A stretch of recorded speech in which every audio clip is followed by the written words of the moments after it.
All right, everyone, welcome to the iNRS Racing Series, and tonight we are in Phoenix for the Shriners Children's 250. I'm Rick Souza here in the booth with my co-racing co-broadcaster tonight is Sal. Oh gosh, I'm forgetting it again. Nicosia. That's it. The nail on the head. Third All time's the right, all charm. right. That's it. I'm glad to be Oh, here with you, Rick. I'm excited to be here tonight. This is my first big boy appearance here on the broadcast. So really excited to see these guys running around here at Phoenix. We're in for a good one based on some of the things you were telling me about some of the races previously this week. It should be quite the entertaining evening for us. well, there's just about 4 minutes left practice here, and then we'll go into qualifying, and then a little bit of driver meeting time. But so we've gone from Daytona Super Speedway, Atlanta Super Speedway to a road course. This is our first time we've gone off, which is typically just a pretty much pedal to the metal besides a road course. Sure. To a 1 mile track. And this will really begin to help these guys to see who they're racing around, because this is a new season. We're early into the season. They've got a lot of new faces, new drivers. So how you can race around with somebody on a 1 mile track, especially something as unique as Phoenix, will really begin to tell the tale. Yeah, these kinds of tracks really bring out the character of the drivers more than some of the others we've seen. Like you said, this year, super speedways, you kind of develop that very, close, tight pack racing skill set. But it's a totally different ball game. Like you said, road courses, totally different skill set.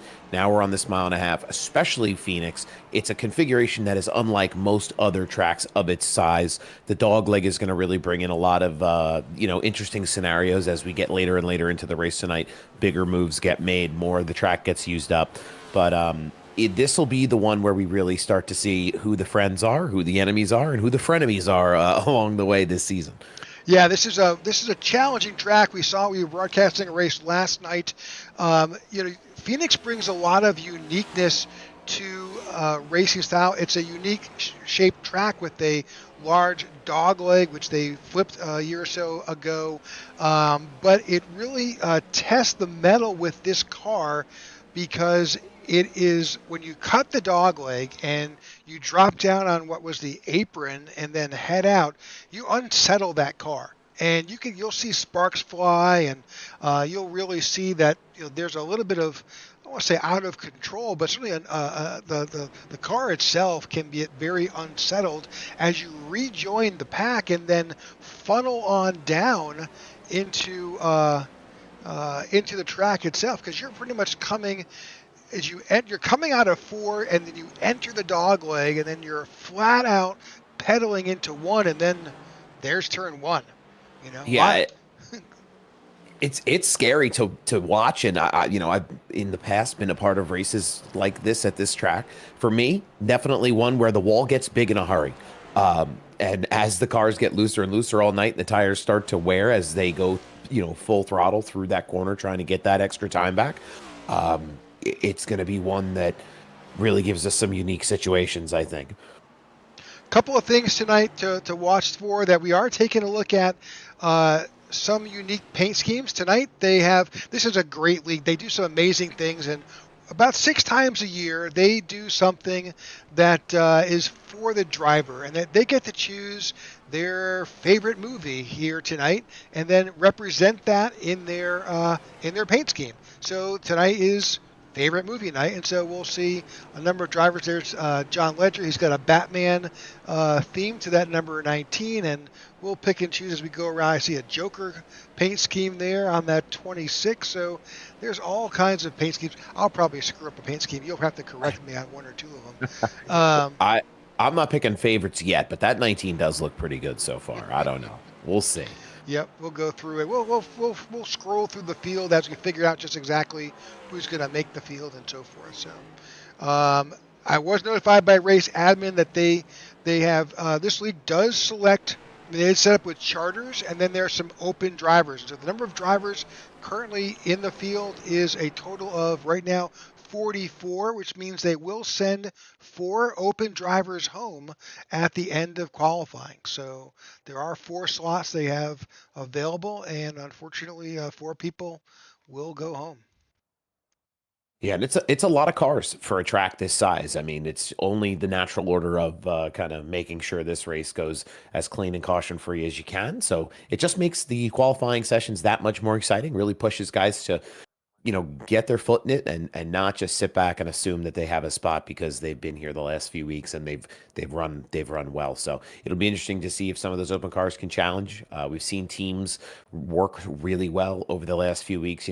Like we were talking about earlier, a lot of two drafting tracks where teamwork makes the dream work, and those team members were able to get their drivers to the front to secure victories. So it'll be interesting to see how that dynamic works now that we're at the mile-and-a-half tracks as well. So qualifying is currently underway. A couple of things to cover. Let's quickly look at the race info for tonight's event. So we've got 156 laps. There's a stage break at lap 51. This league does not have quick repairs. Pretty much you wreck it, you got to sit in the pits and get it repaired, or you're done for the night. There are 6 sets of tires. That number probably needs to be adjusted. It may just be down to 3 sets. We'll check on that. There is 75% fuel. It is hot as blazes here in Phoenix. The air temperature is 81, but the track temperature is over 106, which makes for a very greasy track. Yeah, and it's going to just be a situation where these tires are going to get so hot. That track temp is going to be so high.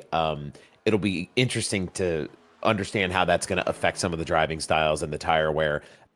And when guys are going to want to make moves and wait and see, and the strategy behind it all. So that's one of the unique features of Phoenix, being out in the middle of the desert. So we did see that there is, let's see, what was the update? I'm guessing our calculations is kind of figuring that there's probably somewhere around 60 laps or so, 65 laps per tank of fuel. We'll see how that plays out.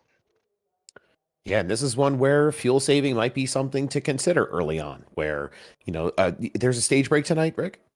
There's a stage break at lap 51, which is, so they should easily be able to make that with their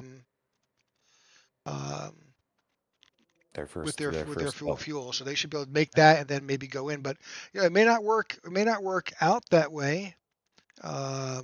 We'll see how it goes. So it's just about 2 minutes or so left of qualifying. Getting some initial numbers that Jacob Musso has put up a smoking time 27.850. We were at last night's race was under the lights. It was a bit definitely cooler, and the speeds were faster. We saw qualifying somewhere about 27.150, somewhere in that range. So nearly 0.7 of a second slower here under this amazing heat that we've got. Yeah, that hot track is going to sure eat up those tires in a real hurry. So it'll be interesting, as we were saying before, just how much of that tire is going to go away in what period of time.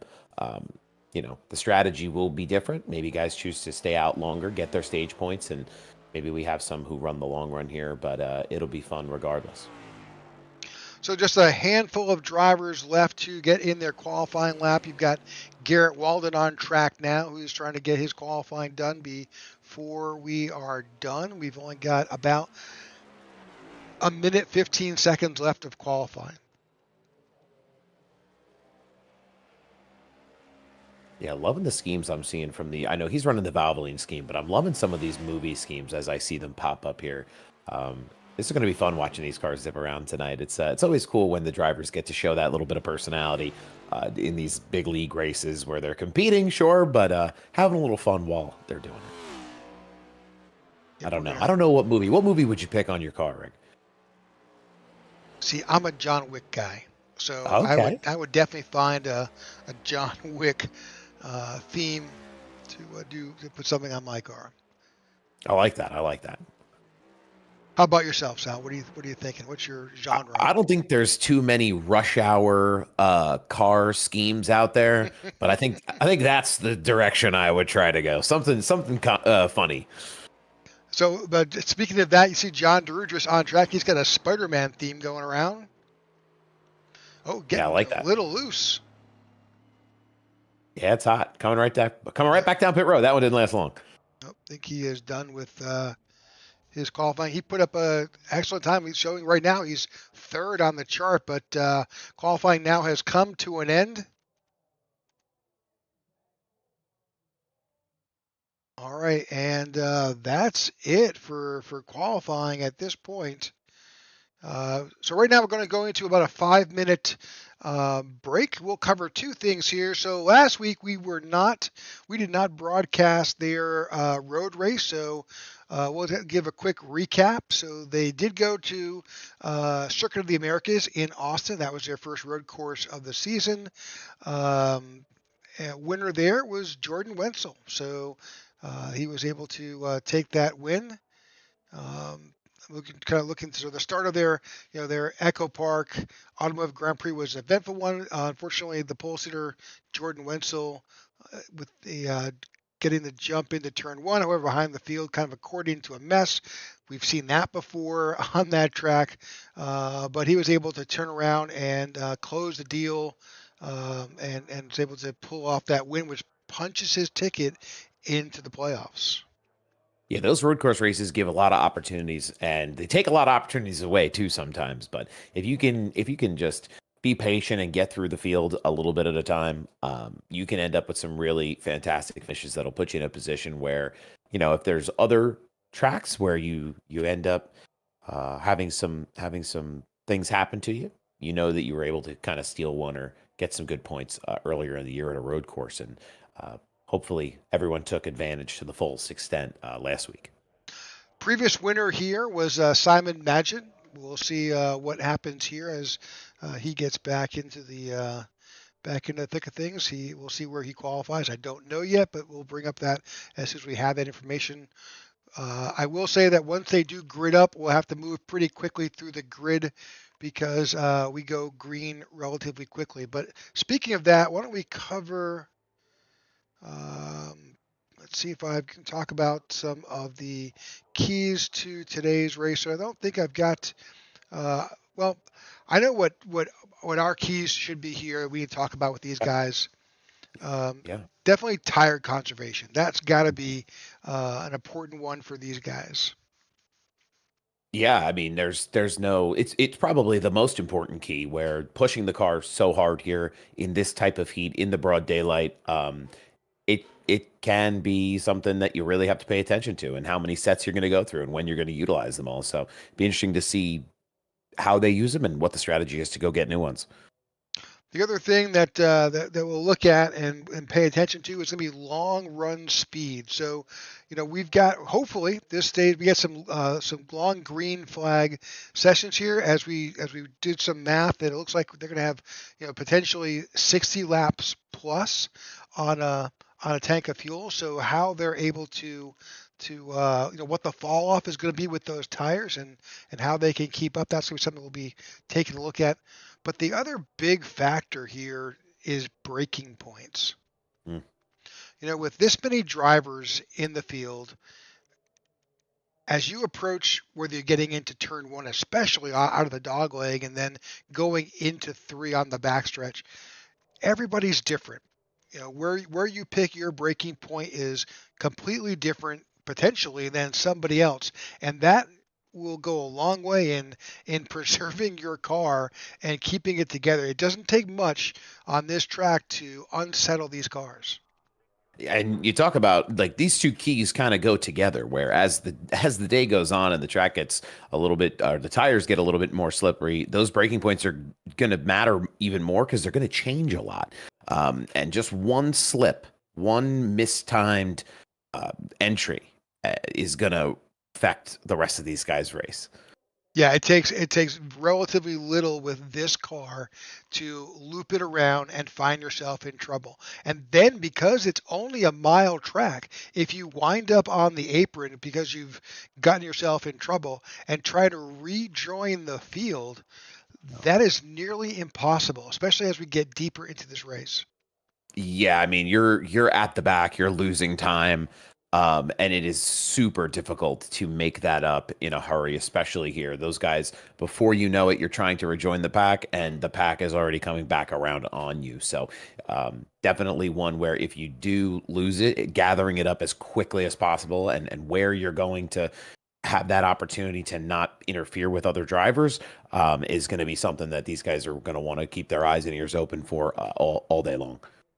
All right, we're about to get this underway here. That drivers' meeting has come to a close, which means we will begin to grid up this field. As soon as we are able to bring that to you, as soon as we begin to see some drivers populating on the grid, we'll bring up that grid for tonight's event here in the iNRS Racing Series. And there you go. It's still even updating the fastest lap times on my screen. So hopefully we get all the best information here. They're getting ready to line it up. Oh, there we go. There you go. All right, do you want to kick us off? Yeah, absolutely. Well, you said Jacob Musso was on the pole last year, or was the winner last year, correct? No, Simon Magin.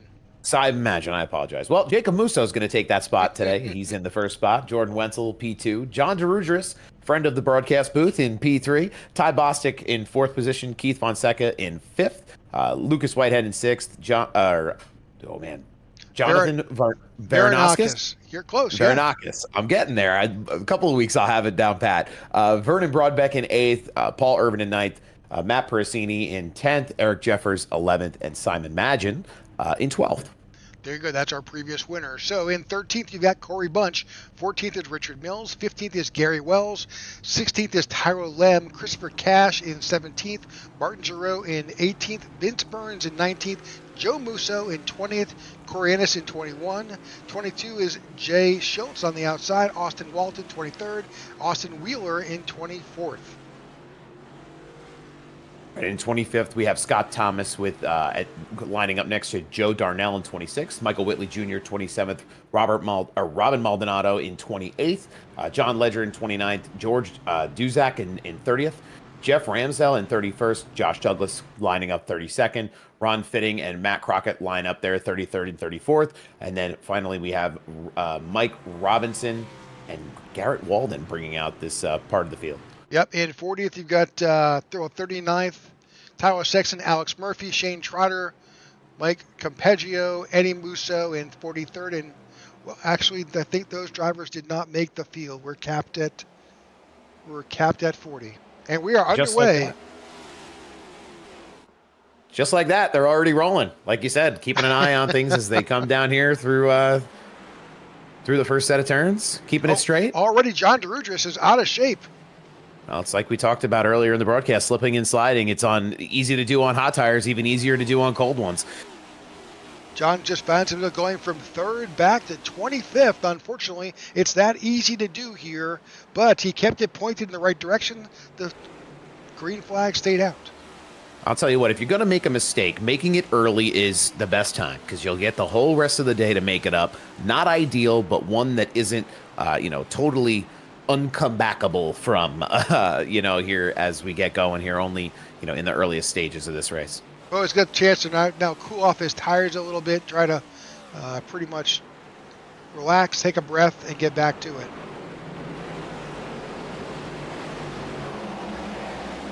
All right, getting back up front here is still Jacob Musso out in front. He's got a little bit of a challenge, though. I think that's Jordan Wenzel to the outside in the 81.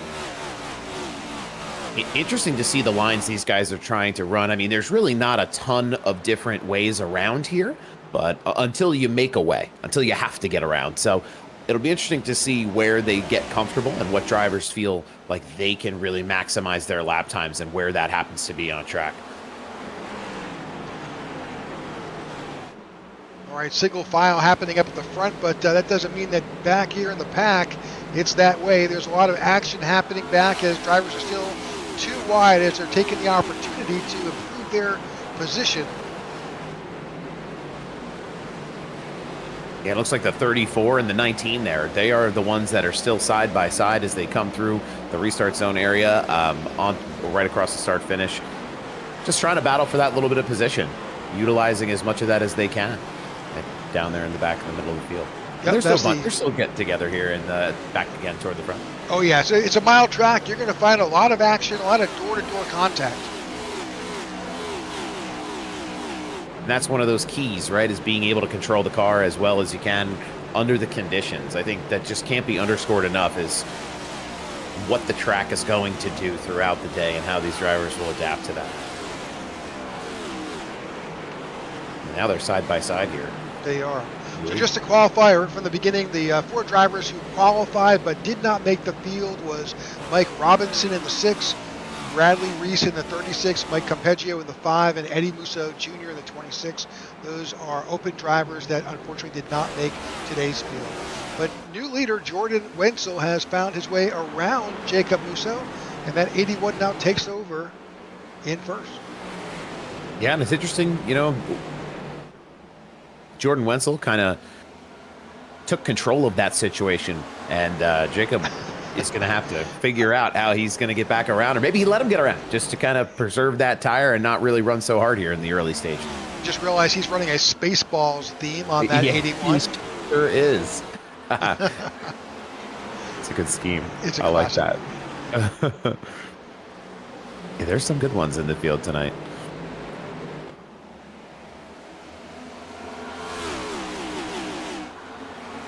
See, I'm trying to get a closer look here at some of these other. Yeah, you're going to have to help me out and see if you can take a peek at some of these. I've seen an interstellar scheme running around out there already, so that's a fun one to have.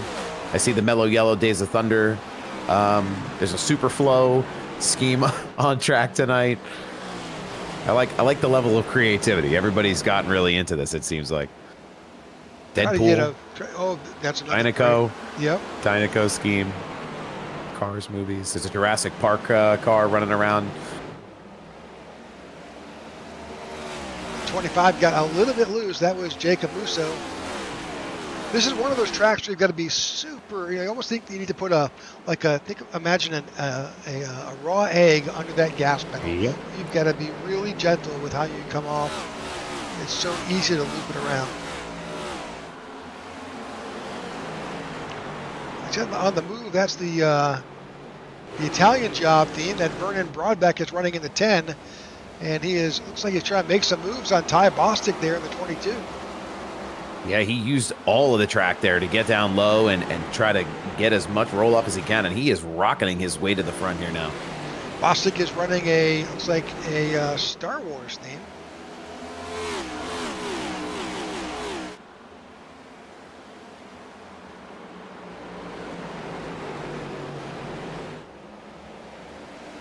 I guess this is a Jacob Musa is running this. It looks like Saving Private Ryan scheme. That's a cool one. Yeah, that's what a great patriotic movie that is. Yeah, that's awesome. One of the few movies that really shows you the horrors of war.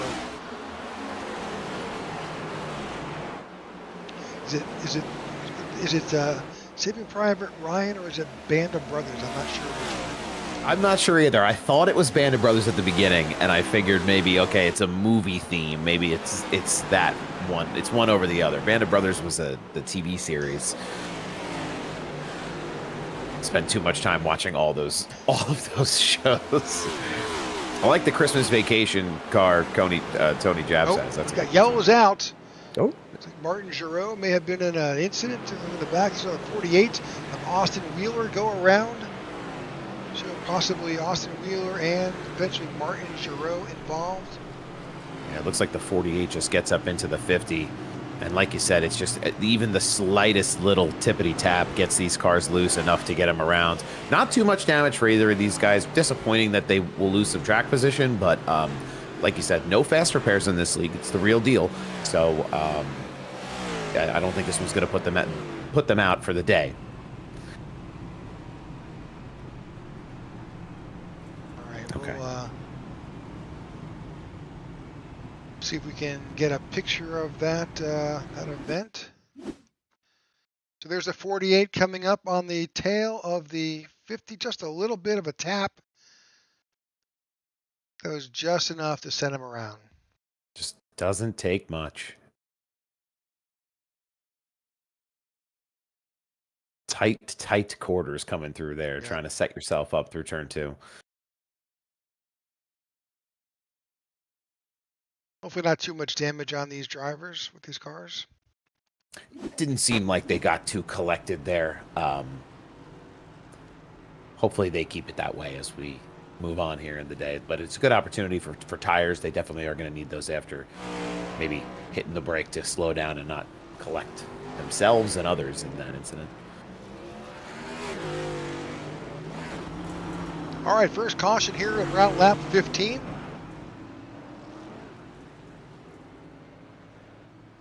That was a spin involving Martin Giraud and Austin Wheeler, but number of drivers came in, not many. Just a handful of drivers came in, took fuel, a few took tires. Yeah, and like we were talking about earlier, it's interesting to kind of see the strategy.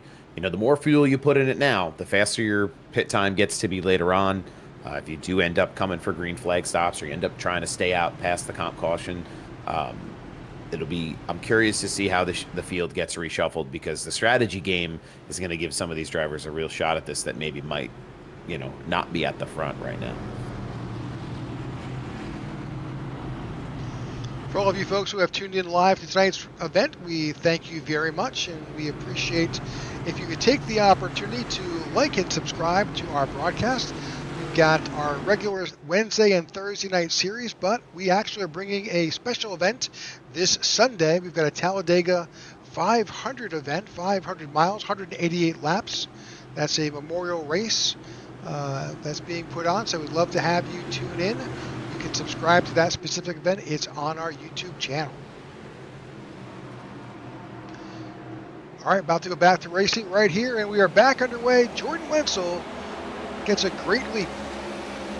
Yeah, that was a huge jump for him. I mean, having the advantage of getting out that far on a restart is huge. But that 10 car of Vernon Broadbeck's going to challenge that bottom line along with the 25 of Jacob Musau and really try to chase him down here.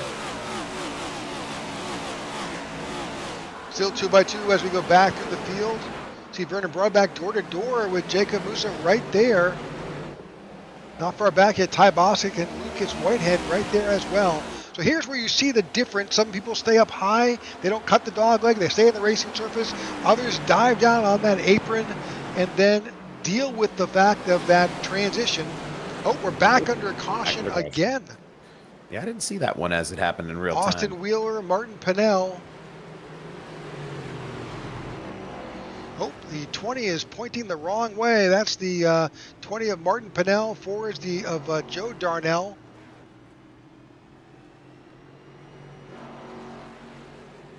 And it feels like we just saw this same situation happen a few laps ago. It's because a few of the drivers involved are the same. This again, yeah, this is right back on that transition as you're coming off the out of the dog leg. Oh, yeah. That's the 48, and John Ledger gets involved. Yeah, that's a tough portion of the track, that transition. It's difficult to see, especially if you're running on maybe a single monitor. You have your FOV set up a certain way here on iRacing. It looks like he just comes right up and doesn't even see him, and it's probably because he might not have. So tough break for them as he collects a few of those guys there, the 17, the 8, a couple more trying to squeak through, but hopefully not too much damage. Biggest challenge that these guys will face is that, with those types of incidents, it does not take much to damage a toe link, and they'll find themselves on pit road for an extended period of time while those repairs are made.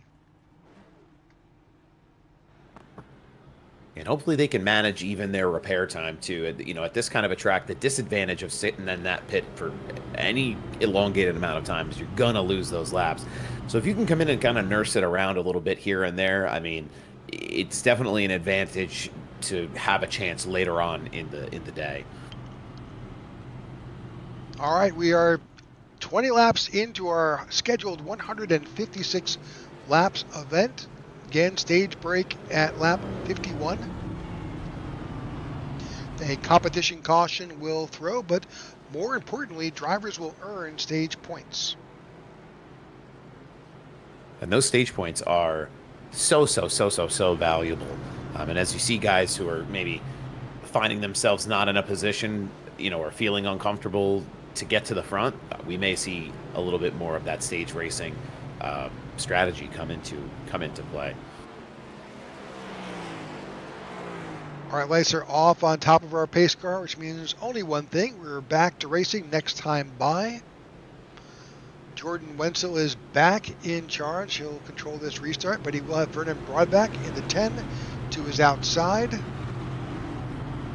Everyone up front has been very well behaved so far this race. I mean, you expect a certain pedigree from the leaders, and they've certainly given us that tonight so far.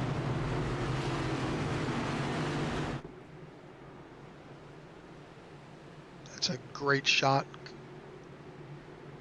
Yeah, it's awesome seeing all those cars coming down, getting ready to come back through here and get started.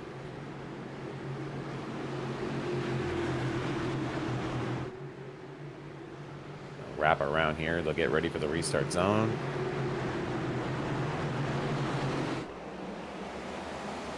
Wenzel again getting a great job as they come back through to the start-finish line and using all of that track wide. Oh, we got one spinning into the wall. Another one spinning, the 25. Oh, no. Jacob Musso losing it there on the transition, but no yellow yet. Both those cars clear of the field. So they kept it together. They're holding it up. And again, that's tough. You see Musso going all the way. Uh-oh, and we have some more calamity here. Caution is out. Caution's back out. Oh, they're wrecking all over here at the start-finish line. Guys are just trying to hold it down, avoid any issues. 52, the 48 on Austin Wheeler. 52 is Gary Wells involved. Shane Trotter. And I think we're going to get ready to talk about breaking points here as you pull this replay up, because it's getting tough out here for guys to judge. So actually, it happened a little bit farther up there. I think that's the 93. I may not have that number exactly correct. Who's that? This red car? Oh, no. No, that's the 43. The angle was bad. Down on the bottom. Yep. So I think that's where it starts. Now, one of the things that we just talked about is that as that starts, it's an accordion effect. Everybody in the back is saying, whoa, I don't want to be a part of this. You see the 72 now tap the back of the 31. He didn't get woed up fast enough. And it's just that little itty bitty bump and push, and it's tough to gather up. I mean, he goes for a full 360 spin there, and the whole field is just trying to dodge around it and not cause wrecks on the high side. And even in front of this group here, they're still spinning up there at the start-finish line up at the flag stand, as they're all checking up and trying to make sure they're not making contact with each other. 52 seemed to have gone around, got some damage on that car. The 48 is involved again. That's the 48 of Austin Wheeler. Yeah, all kinds of drama here. Just 25 laps in. It's our third caution of the night. A couple of these guys I would not encourage going out and buying a lottery ticket tonight.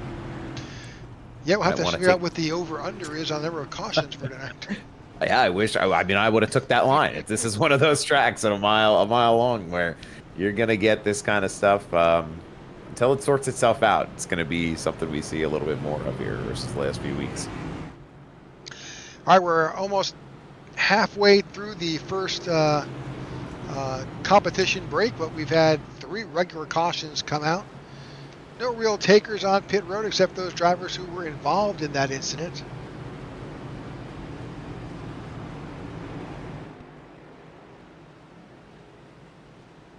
Pretty much the top 20 have stayed out and have kept it together. We're not involved in any of these incidents. About half the field.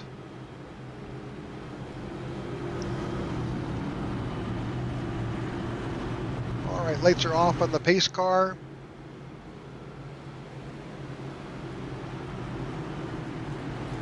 Jordan Wenzel will try again to encourage, coax this field to keep it green, keep it together.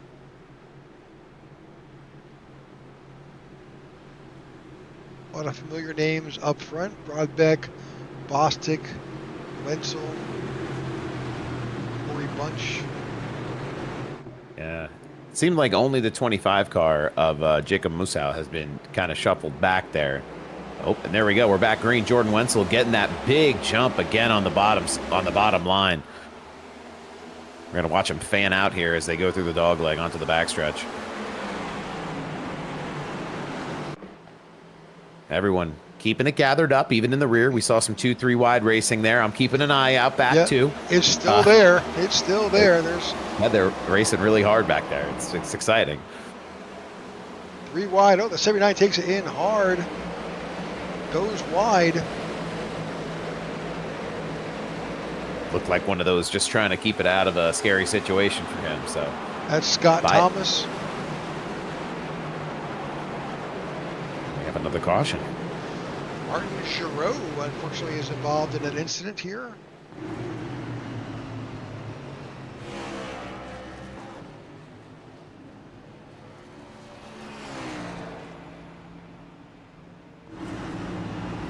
I don't see any other information that pops up from our telemetry. We'll just see that may have just been a 1-car incident. Watching the 50 go around here.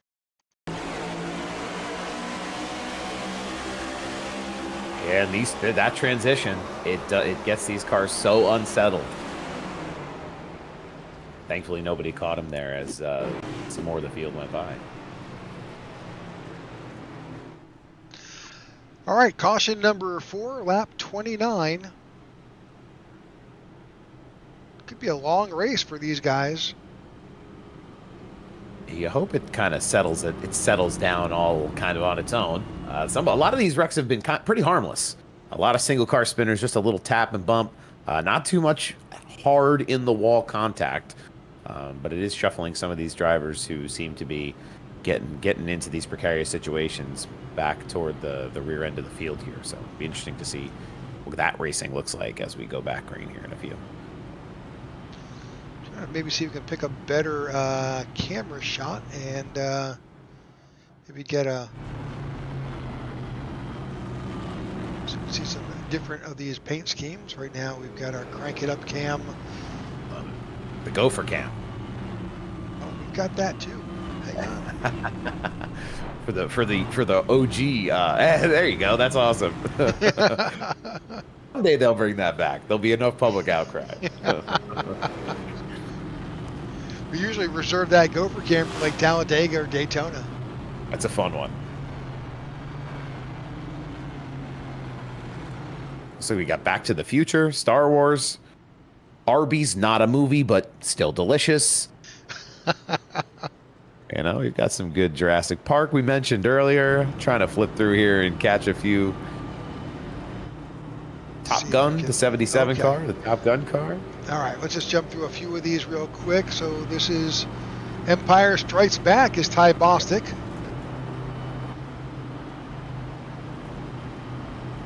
Not sure what that, what do you think that theme is there? The black car, I don't know. Whitehead, I don't know what movie that is. I see the Italian Job scheme. Let's see, is there something on the side we should be looking for? I don't think so. Not sure. Obviously, Vernon Broadbeck's got the Italian Job. Corey Bunch is just running his Benjamin Moore paint scheme. We're about to go back to green flag racing. Let's jump out of this and watch Jordan Wenzel put this field in. There's a good Vegas vacation scheme back there poking its nose out. I'm not sure who the driver is, but that's a creative one as well. That's Burns. I think that's Vince Burns, the 55. That's cool.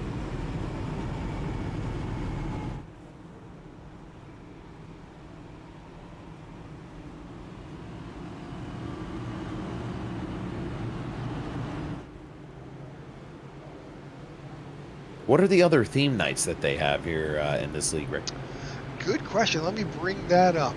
Just, yeah, that's an interesting. Not to put you on the spot, but that's a good. That's it's so cool that they give them the opportunity to kind of have these customized races here.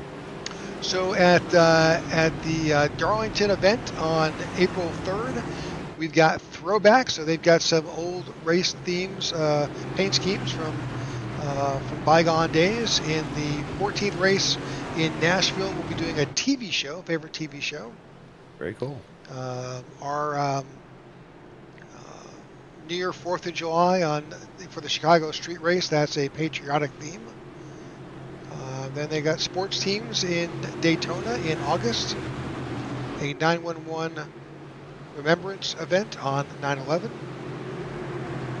Annually, we do the breast cancer awareness for the Bank of America Roval, and our championship race this year is on Halloween.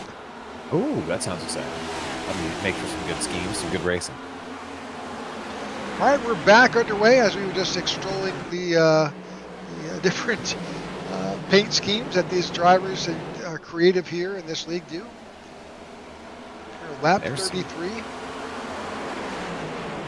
There's some exciting racing happening at the front here. The 81 there getting up into the 33, sends the 22 out to the outside. Broadbeck's going to take advantage there as much as he can. And we have another caution. Michael Whitley Jr. has gotten involved in something. As have a number of drivers. That's the 97 involved going around. John Ledger, I think, unfortunately, also involved in that. Shane Trotter, Austin Wong, Josh Douglas. That's a big one. That's a mess. Yeah, that's a mess. Oh, yeah. See, right there is where there's contact. See the 94 coming up, but there's already contact right in front. And those three cars get collected. The 51, 72 gets involved. The 28. The 28 there just seemed to be out of his groove, and they tried to take it 3 wide on the bottom, and that just wasn't happening. He heard footsteps coming on the inside, and oh man, 79. Yep, lots of drivers involved, unfortunately, in this one. Oh, even the 8, unfortunately, gets involved. That's a Top Gun paint scheme there. Yeah, a couple of these guys just catching strays as part of that, where that wreck happened in the field, but. Well, that puts Michael Whitley in his booth trying to get some repairs made, and brings out caution number 5. 35 laps, 5 cautions. That's not a good metric. Yeah, not an awesome ratio of laps run green to cautions. We're going iRacing or iPacing tonight. I'm not sure, but maybe we'll see it clean up here as we get along, and that damage is going to weigh on some of these drivers, and they're going to have to spend some time in the pits. Meanwhile, I'm sure they're going to run some green flag laps as they're taking care of those things. You never want to see guys go out of races, but just an unfortunate byproduct of the way how competitive this track is and the conditions that they're running under today. We have one retiree. That's Matt Crockett with Rocket Mountain Racing. He has retired. So we've lost one driver so far tonight. Michael Whitley is in the pits getting that repair work done on the 94.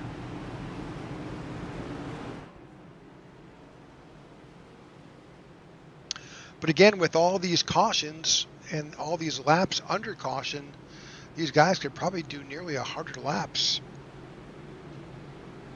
And it's going to be, it's something curious too, is how the car may feel for these drivers as they've run so many under caution. The tires are going to last a little longer, and hopefully it's not a false sense of confidence or a false sense of security that the tires are a little bit better than maybe they really are, but we'll certainly find out here as the pace car pulls off.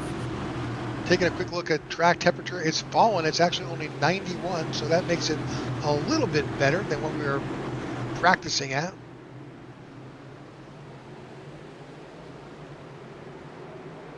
All right, green flag. Wenzel again, just getting that opportunity over and over and over on that jump. Looks like Corey Bunch has something for him though here. Yeah, Corey Bunch is right there, jumps in clean right there into second. Dorn just behind with Ty Bostic in the 22 and the 33 of Lucas Whitehead.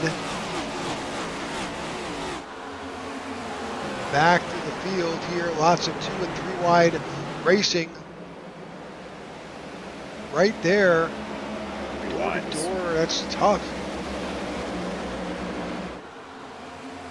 And they're trying to make up every single little position that they can here. They know they have to do it in a hurry. We're still 3 wide. Ooh. Lots of action in the back of the field. And no shortage of excitement from the front to the rear of this field tonight.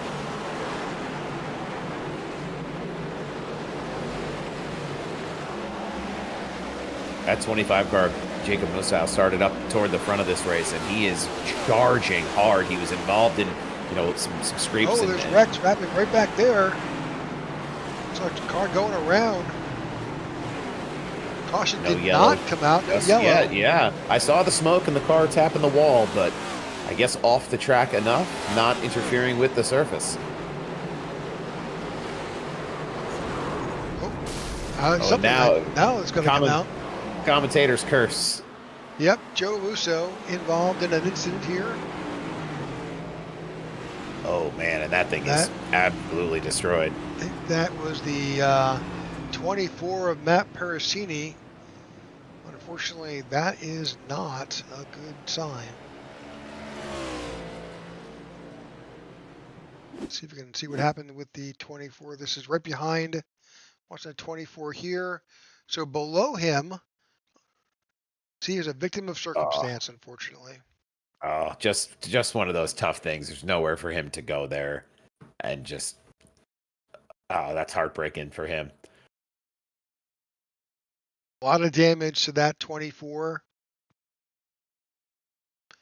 See bits of metal flying and wanted to pop on off the magic of iRacing. Yeah, just glitching its way along with him around the track till he resets.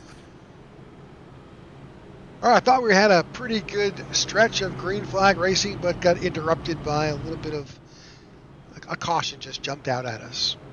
They seem to be jumping all over the place right now. It feels like we've seen a lot of yellow flag action thus far tonight. We've had some short stretches, and when they have been green, they've been really competitive, especially here at the front. It'd be interesting to see how Jordan Wenzel continues to preserve this lead on the restarts. He's getting a lot of great practice. The restarts are something that it's a skill to time, especially for the guys behind him, Corey Bunch, Lucas Whitehead, Ty Bostic, and Vernon Broadbeck. All of those guys really, really fast on these restarts, and just gaining that little bit of advantage. It'll be interesting to see what they can get done here as we get them re-racked. I think it's certainly a testament. There's about a dozen drivers still on pit road trying to get work done. We can drop into see where they are here as they're making their way in and out of pit road. That's John Drudris on pit road, Tony Japs as they race off Christmas Vacation paint scheme on the Tony Japs 42. Christmas Vacation. Every time, just stuck in my head forever now. Park, it's full. What a movie. Fortunately, the 24 is going to be there a while trying to get that repair made. 28 of Joe Musa also on pit road getting work done. Alex Murphy in the 31 also trying to get service done on that car as well. So back up front, lights are off on our pace car. We're trying to get this race back underway here. Now with just 7 laps at the stripe to go to our competition caution stage break. And it has been a position by attrition type of night here as we've started this first stage of the race. Getting into the time for a comp caution already. I think the challenge for you're having much better success if you're towards the first 20 cars, 15 cars of this race, but when you're in the back and battling for just scrapping for position, man, it's tough. Here we go. Back on the green flag. Wenzel gets that big jump again. 77 of Corey Bunch, though, taking a little bit of a different approach, trying to carry that speed around the top. We'll see how they do here. Here we go on board with Corey Bunch. Why don't we do that? See how Corey's actually attacking the track. And they're one by one up here at the front. Now we're on high alert.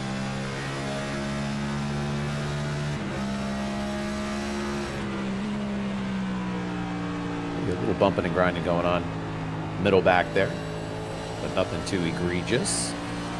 Key is ship points.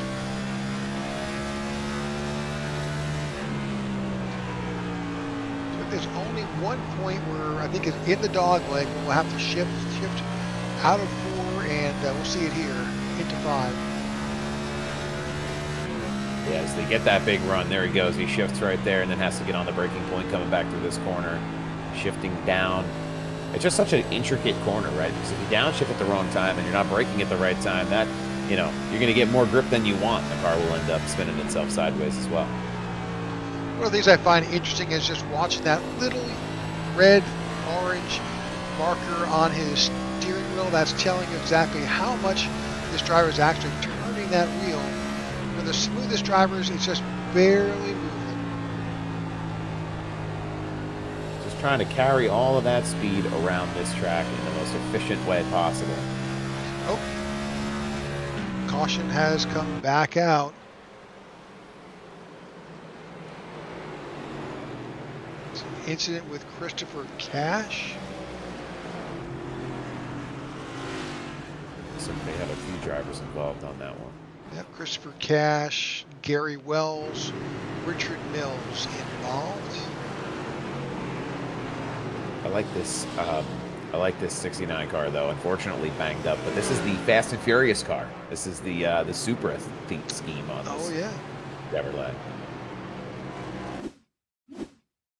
Let's back it up just a little bit because it happened a little too Fast and Furious there on the top side for him, unfortunately. So that's the 51 of, I think that's Richard Mills beneath him.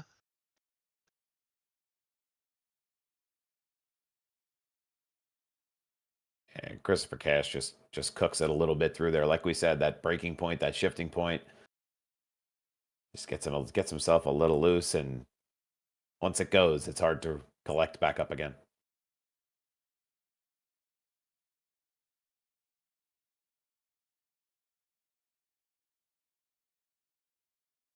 '51's Paul Irvin. Sorry, I misidentified that driver. Oh, unfortunately, a little bit of contact. I think that's the 88. Oh, and yeah. big hit The by 91. the 31? 31. What's it, 91? Yeah. 91, you're right. 91. Yeah, the 91 just nowhere to go there. Oh, and the 88 backed right down into him. Yeah, pinballing around there a little bit after the initial contact. It looked like a few of them got through there pretty well, but that's one of the products of a track like this. So a lot of drivers on pit road.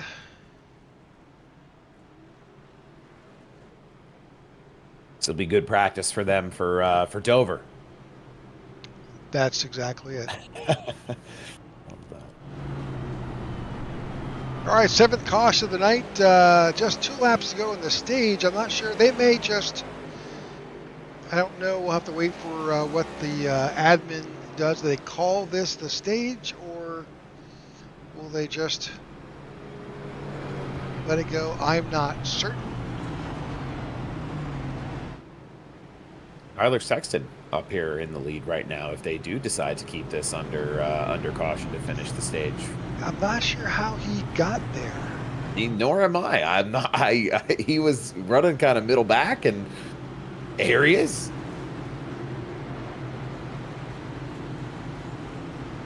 Looks like they'll go back green here for 1 lap. Finish this one off.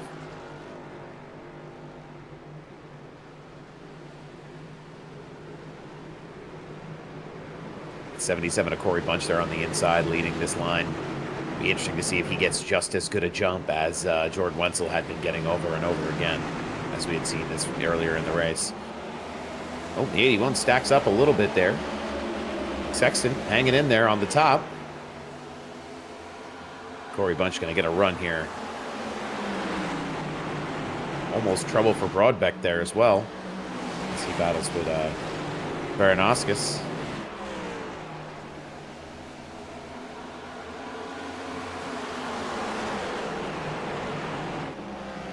Just want to keep this one tidy. Get around, get to your caution, get yourself fixed, get some new tires on it, and live to fight another day. Oh no, the 46 got into somebody up there riding the wall. No caution yet.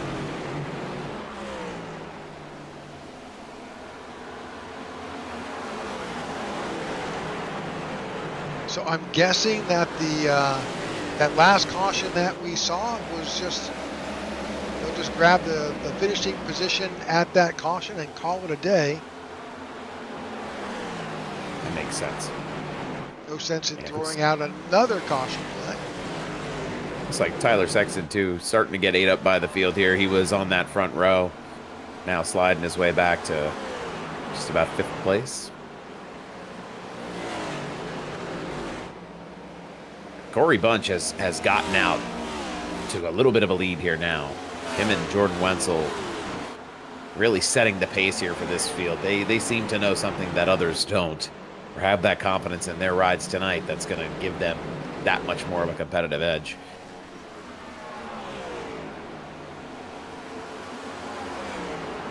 Ty Bostic starting to close that gap a little bit. He's running away from Vernon Broadbeck and Jonathan Baranauskas. Yeah, good showing by Ty Bostic up here at Phoenix. Of course, he turned a lot of laps here last night as well. So good for Ty. Always a good way to get yourself prepped, right? Running those other races, get that time on the track, especially a unique track like Phoenix. That mellow yellow car, you saw him wink. You know, that's Tyler Sexton. Yellow is back out. Tyler Sexton, unfortunately, I think he brought out that yellow. He was actually experiencing some connection issues. I don't think we'll have a chance to see what happened. There he is. Can kind of see what happened to him.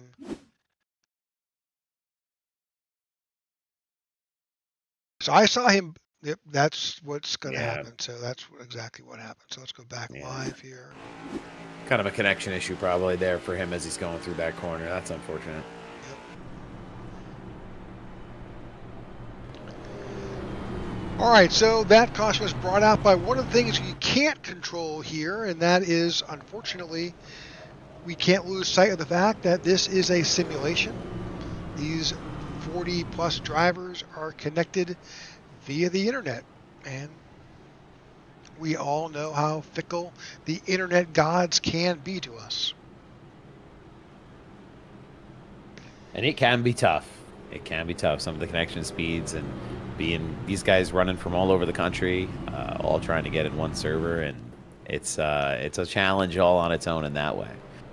Yeah, and also we've got a good contingent here from Canada as well.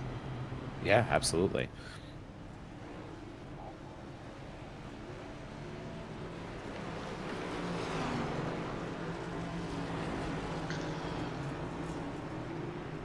I don't know. Are we having any tariffs on the internet?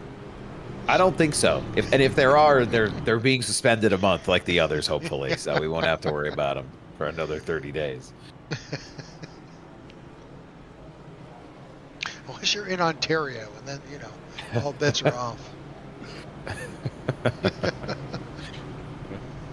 Who knows? Who knows? I certainly don't. No. Politics has become good theater these days. That's about it. It surely has. It surely has. I'll tell you what, it makes for a lot of entertaining Twitter/X posts these days if you're brave enough to go down those rabbit holes. It's entertainment purposes only. All right, so Corey Bunch is out in front in the 77. He will be our control car as we get this restart underway. It is our 8th caution. Unfortunately for this one, it wasn't about bad racing. It was unfortunately the internet playing a little bit in this one. Well, everyone's favorite friendly neighborhood Spider-Man has made his way up into the front of the field here. Oh, he has. John Drew just finds himself starting in 6th after unfortunately that early spin, but good for John.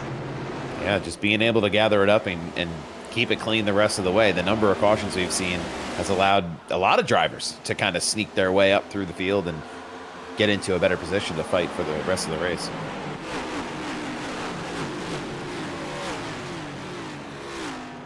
Corey Bunch just with another great jump on that restart. He has a tremendous amount of speed here.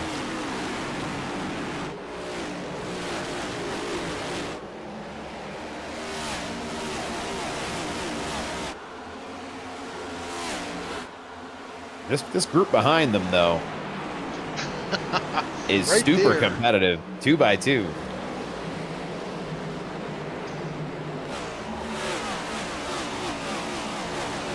They're sitting in their cars right now, zipping around as quick as they can, going, how is he getting away like that? It's No a tough... clue. But, you know, I think that these guys here are not helping each other out. They're racing so tight side by side. He's out there. Oh, spin in the back.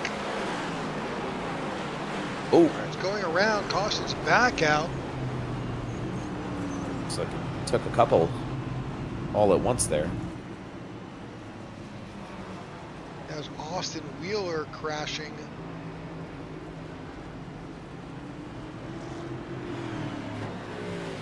Not a fun track for the 48 here. I feel like he's been in and around just by happenstance a lot of these cautions tonight. And here he is doing his best Beyblade impression as he gets caught on the transition.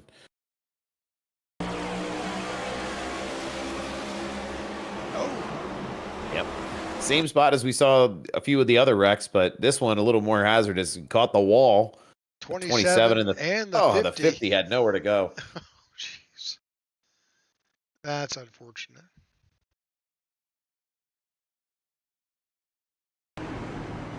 Hard hits there. All right.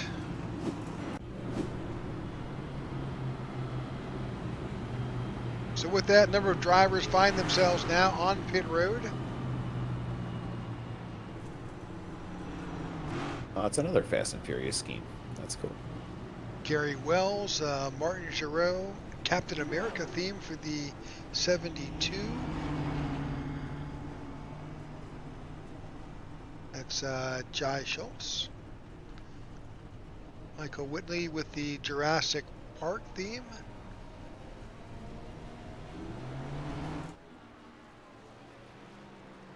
Josh Douglas, that's a Top Gun theme. Tony Japs with the Christmas Vacation Special.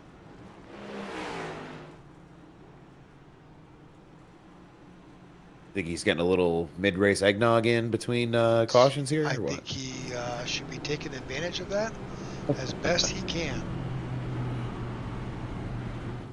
All right. It'll be interesting to see how guys approach now. If maybe their laps down, you know, with the number of cautions we've seen, it's not unheard of to get your laps back on a lucky dog. So a few drivers might, if patient enough, you know, after a tough start, get themselves back into the mix here. So don't count anybody out here just yet. No, as we saw, John Deruchis spin on lap 2 or 3, find himself all the way back nearly in 30th position, and you know, now finds himself top 10. Yeah, as Phoenix giveth and Phoenix taketh away, and it's just how you manage your position all night long. Pace car's off. As they come back through.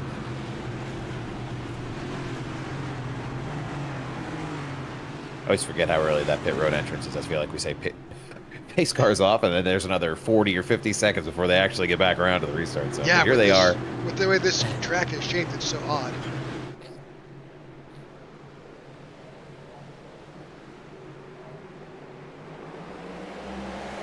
And away we go. Corey Bunch back out there again.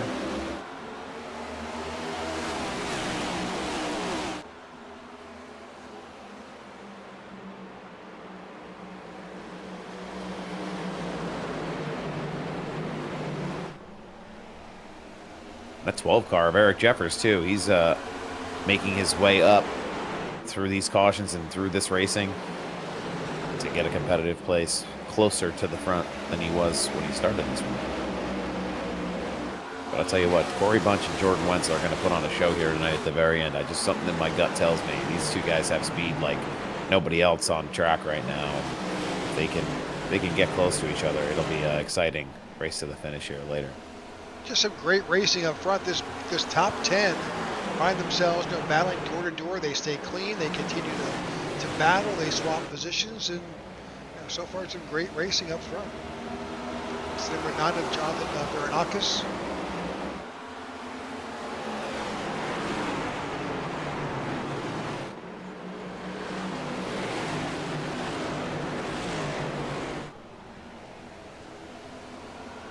And we're seeing that 81 car now get away from the pack, not having to race door to door with the two behind him, and he's out on his own in that clean air,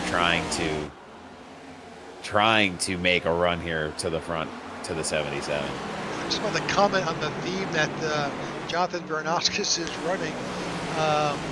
It says support our troops. I'm thinking, hey, it's patriotic, until I realized the troops are stormtroopers on that paint scheme. He's got the Rebel or the Galactic Empire troop support tonight. Yeah. So definitely in a recruitment mode.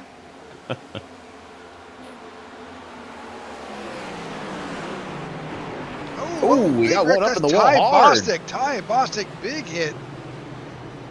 Oh, and he's going to collect a few here as he's stuck in the top groove of the track. How did he spin? Ty's been at the front all day. Oh, something tells me he just got a little wiggle getting through those corners there. Didn't see it happen in real time. Let's see what happened here. 81 is Wenzel to the outside. The 10 is right there as well. That's Broadbeck. He's down the inside line. Flirts a little bit with that stripe, but nothing crazy.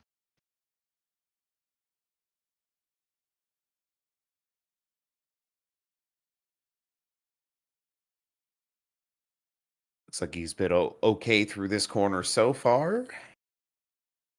Getting close to that paint again, maybe. Gets a little bit on that seam, but not terrible. It's a low exit. I don't know. Looks pretty clean.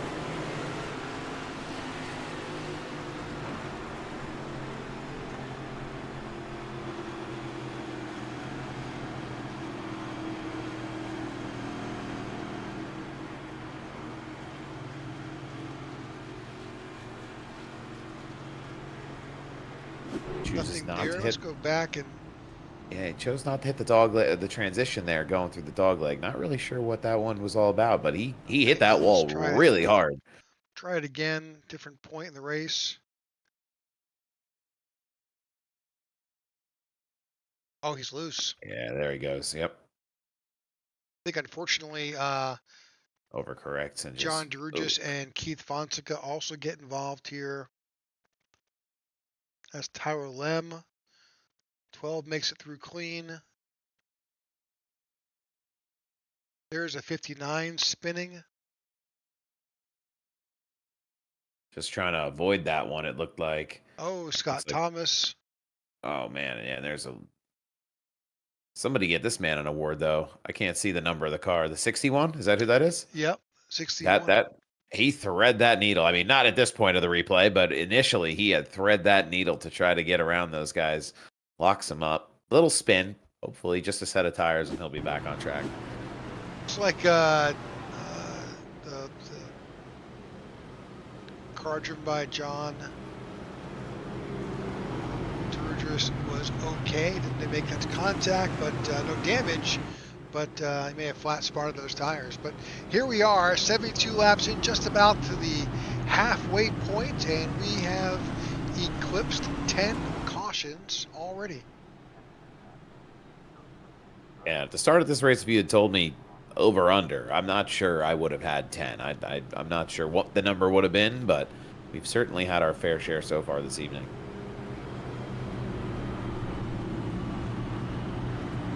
Well, we finished last night with 13 cautions. I'm not sure we'll be able to. I'm still hoping that we can kind of get it together the second half of this race and make it around.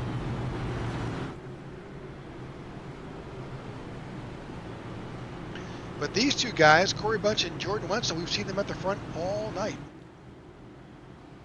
Yeah, they haven't really given each other, too much of door-to-door racing. It seems to be whoever is starting on that bottom lane on the restart is getting that big jump out and getting away in a hurry. And that's a tough thing to try to race back from. Guys on the top line know. Wenzel knows. He's seen it happen over and over. But see if he's got anything for him here as the pace car pulls off. They'll head down the stretch. It's a tough thing to time because if you miss that restart and you do pass that leader before the start-finish line on these restarts, you are black flagged coming down pit road and you're having a bad time.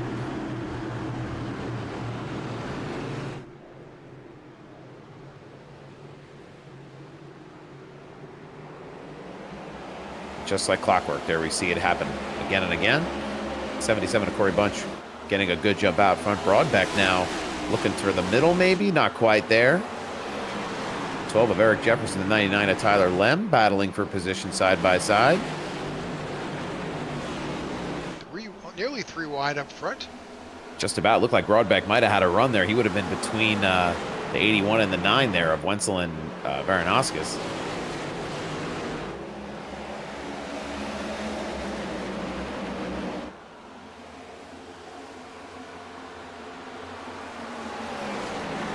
Staying with these leaders, and there is action happening in the back of the field. We're trying to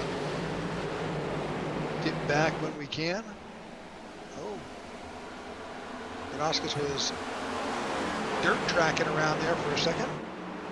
Yeah, interesting. Varanauskis be getting the better end of that battle where he's able to squeak away and get in front of Jordan Wenzel, but I'm sure that's not the last time they'll see him knocking on his back door or have a mirror full of him here tonight.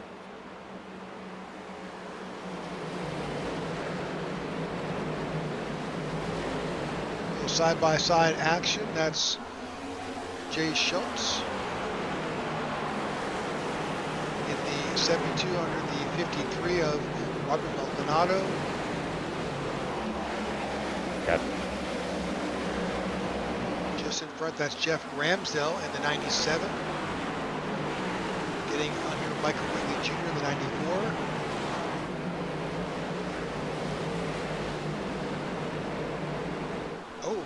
Action up front. We saw that Vegas vacation car just slip sliding around. Yeah, he was off the pace there as he broke loose on him. Good on him to get it down to a lower part of the track, get out of the way, and avoid anything more extreme than just losing a few spots there.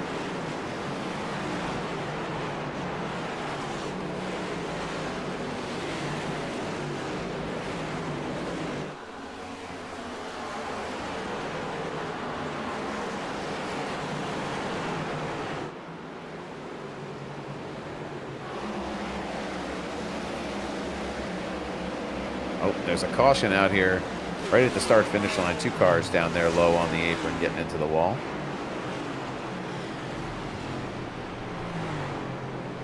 Not sure what's come up. Can't really tell who is involved.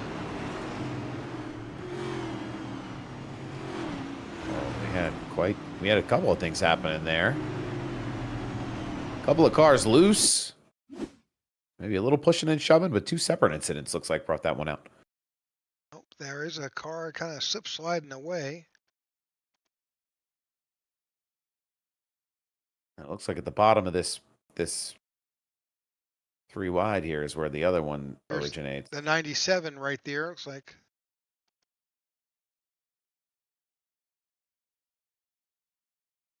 He's off the track. He's not involved per se. Yep, can't definitively say who was involved, but that being said, we're back out and yeah, caution. Like Jeff, looks like it was that 97 car, Jeff Ramsdell. Was the first spinner. He got down low on the transition and kind of just couldn't hang in. Then the 38 car.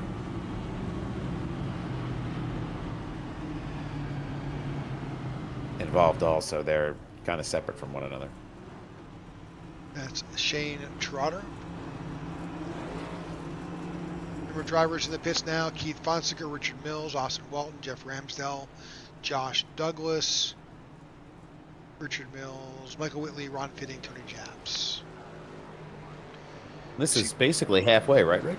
81 of 156. I took math a few times in school, so Yeah, forgive we're me if just my past count the is a little halfway. off. Yeah. Yeah, so an interesting time to get yourself set up, get some tires, get some fuel, and if you need it, If you're position watching at yourself home, for the get week. yourself an adult beverage. Absolutely.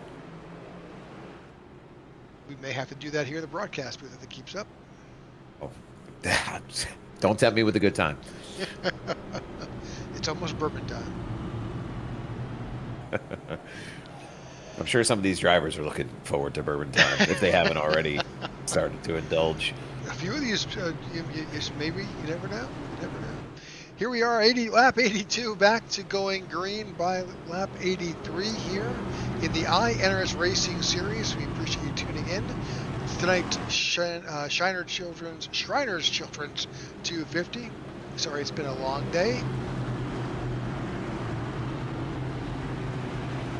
We can't lose sight of the fact that all these drivers, they're out there having fun, doing their thing. But for the most part, they all got day gigs, and this is what they do for fun. Yeah, absolutely. I mean, not easy to go a whole day working, doing whatever you do, and then your nighttime activity to relax is something that it requires intense focus. Um, Definitely something that's not as easy as it looks to do. No, no. You often will hear in the broadcast or in the interviews after, these drivers will tell you this is the most, they're up there, they're sweating, they're shaking, their adrenaline's flowing. It's really it's exciting to do if you're interested in doing any type of virtual racing just like this. Hop on to check out iRacing, iRacing.com, and get involved. Yeah, we have a lot of exciting things happening in like the digital motorsports world. We have NASCAR 25 coming out soon here this year. I think that'll be a great entry point for a lot of new fans and enthusiasts to get themselves really acclimated to what iRacing is and what the future of motorsports games and NASCAR games can be.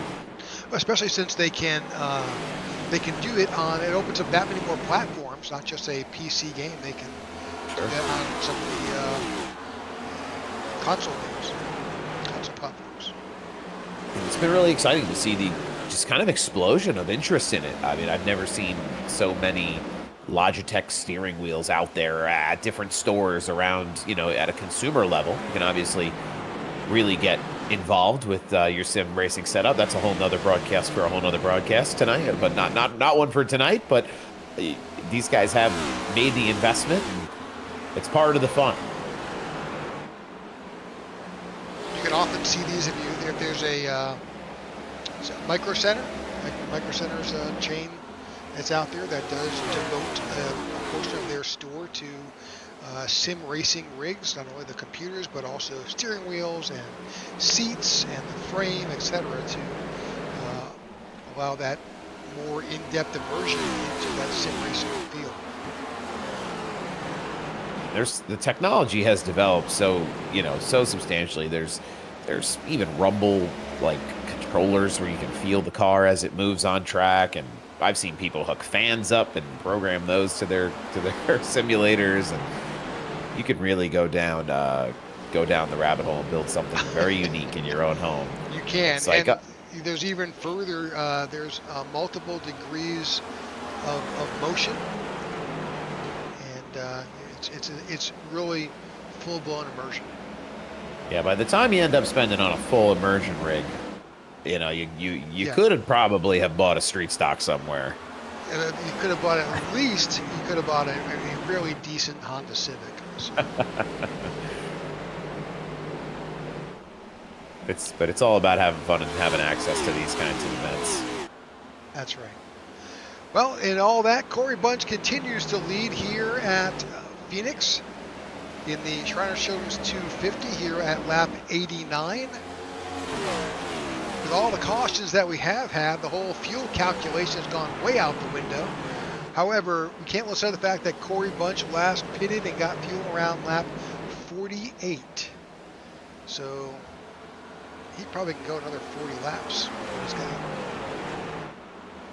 Yeah, and he's using it all. I mean, he's got a lot of great speed here tonight. He's got a good gap on Jonathan Baranowskis behind him, but it seems like as we were chatting about some of the iRacing stuff, these cars we've gotten kind of lined out here, where there's not as much door-to-door racing for whatever reason, as they've sorted themselves out in the field here, and.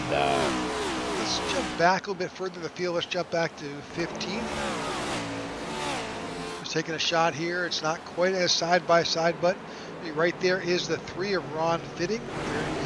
There's the side by side action. That is a battle round 15. Jumping back to 20th. That's Richard Mills in the 88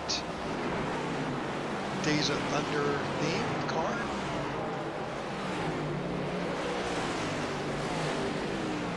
But you're right, Sal. It's clearly that the field is beginning to spread out. As you can see in the track map in the upper right-hand corner, they're occupying just around halfway of the field.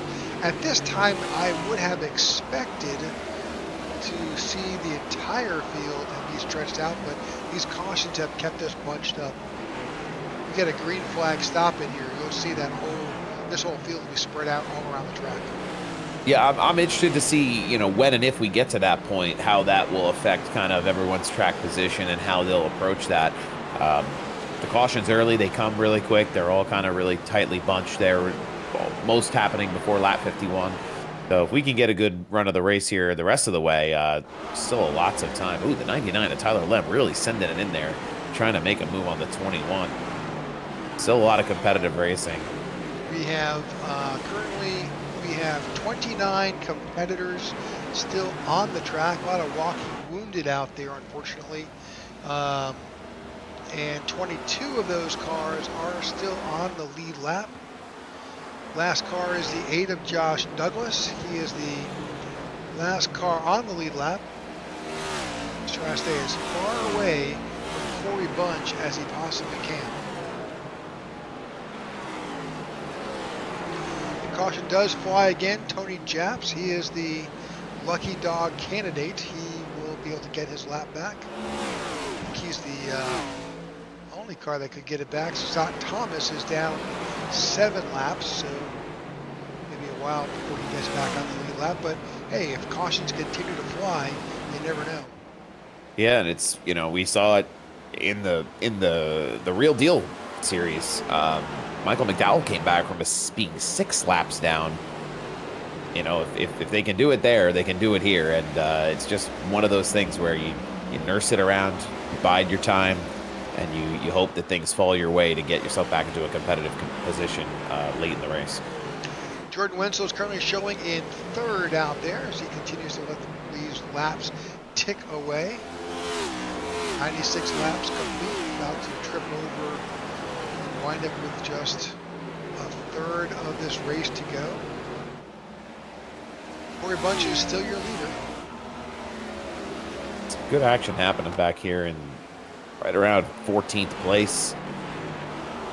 27, the 99, battling for position. The 19 making a big run. As they're all starting to get a little closer to one another. Yeah, that's right there. That's Tyler Lem in the 99. He's got John Ledger on his bumper as they hunt down Vince Burns.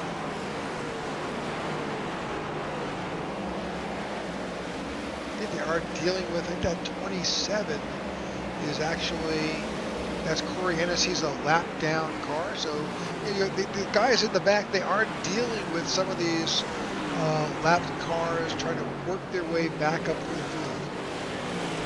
Yeah, those lap cars don't just want to sit around.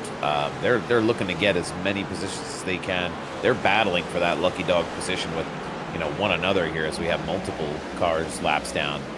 So becoming really, really valuable. Looks like that 42 car of Tony Japs is the car in the lucky dog position right now. But we'll see if he can hold on to that.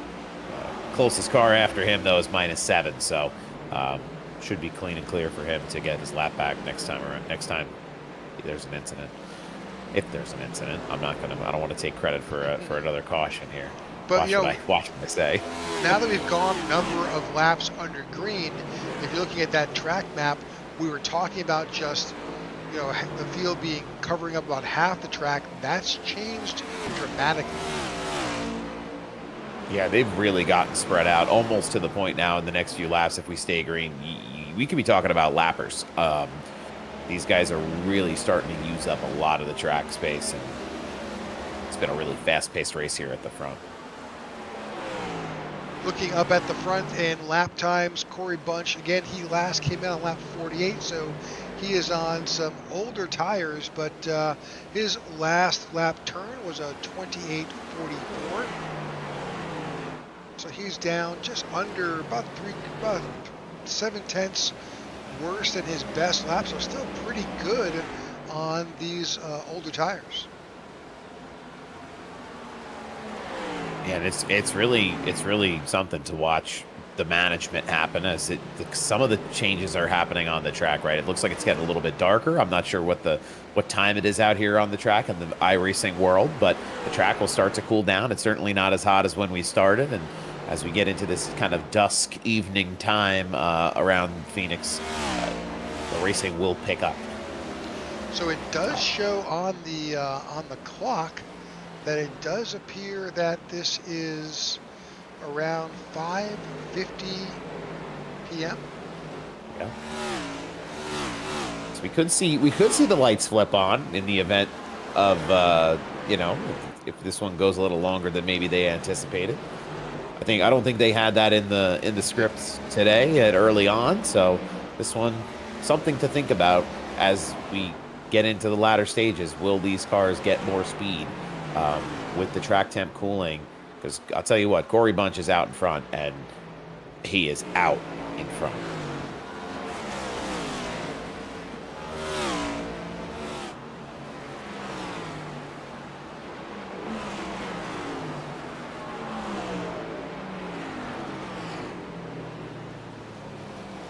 Looking at that, Josh Douglas is just about 2/3 of the way back. Got some cars coming down for green flag pit stops here too. I seen Richard Mills. Yeah, a couple on pit road already. Some of those drivers, maybe I think that's Martin Pinnell and Tyler Sexton. They've got some extended repairs to make. Just hanging in.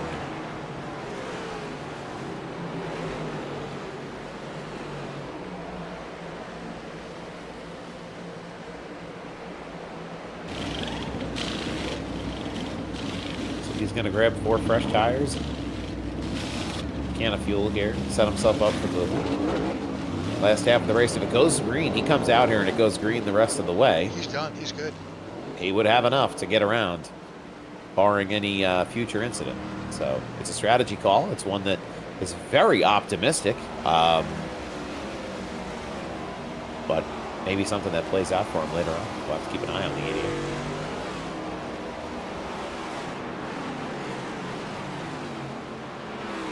Cars making the back. I thought that was Josh Douglas.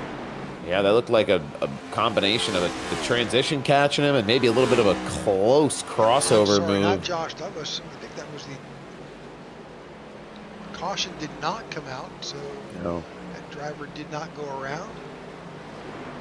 Well, that dog leg too is not really considered part of the track, right? So if there's a wreck that's happening down there, even though it's utilized like another lane, if you're getting into something down there, it's not going to bring that yellow out automatically unless race officials decide that it's something they need to intervene in. So it's the risk you take trying to get as much of the track as you can.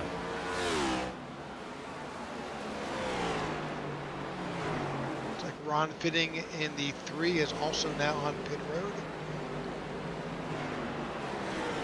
And he had slowly been starting to make his way up on that last restart. Curious to see when the leader will come to pit road here, too. He's got to be in a similar position as some of these other drivers. Yeah, one of the things that we don't have is the ability to see just where his fuel levels are. All we can do is calculate the fact that really, if I look at the telemetry, the top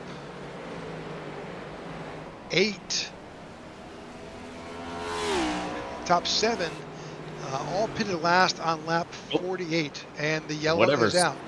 Whatever strategy they had in mind is out the window here, because that yellow flag came out at a tough time if you were coming down to get that pit.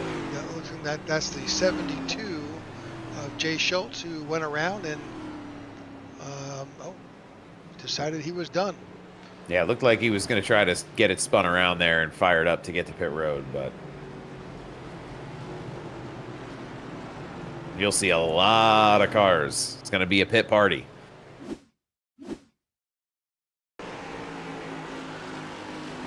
Oh, that's tough. Yep, got hooked by the 79. Yeah, just coming up there. One coming up, one coming down, and not quite giving each other enough room. Not sure about what's going on with that, but it did bring out the caution. So a lot of freebie pit stops coming up here. Pretty much the entire field. If you hadn't pit yet, you're pitting now.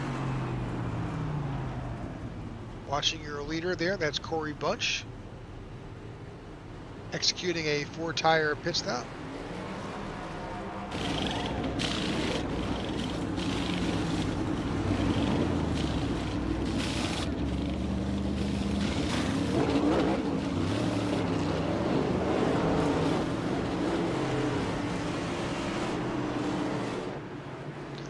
Now, interestingly enough, Vince Burns in the 55 did not pit.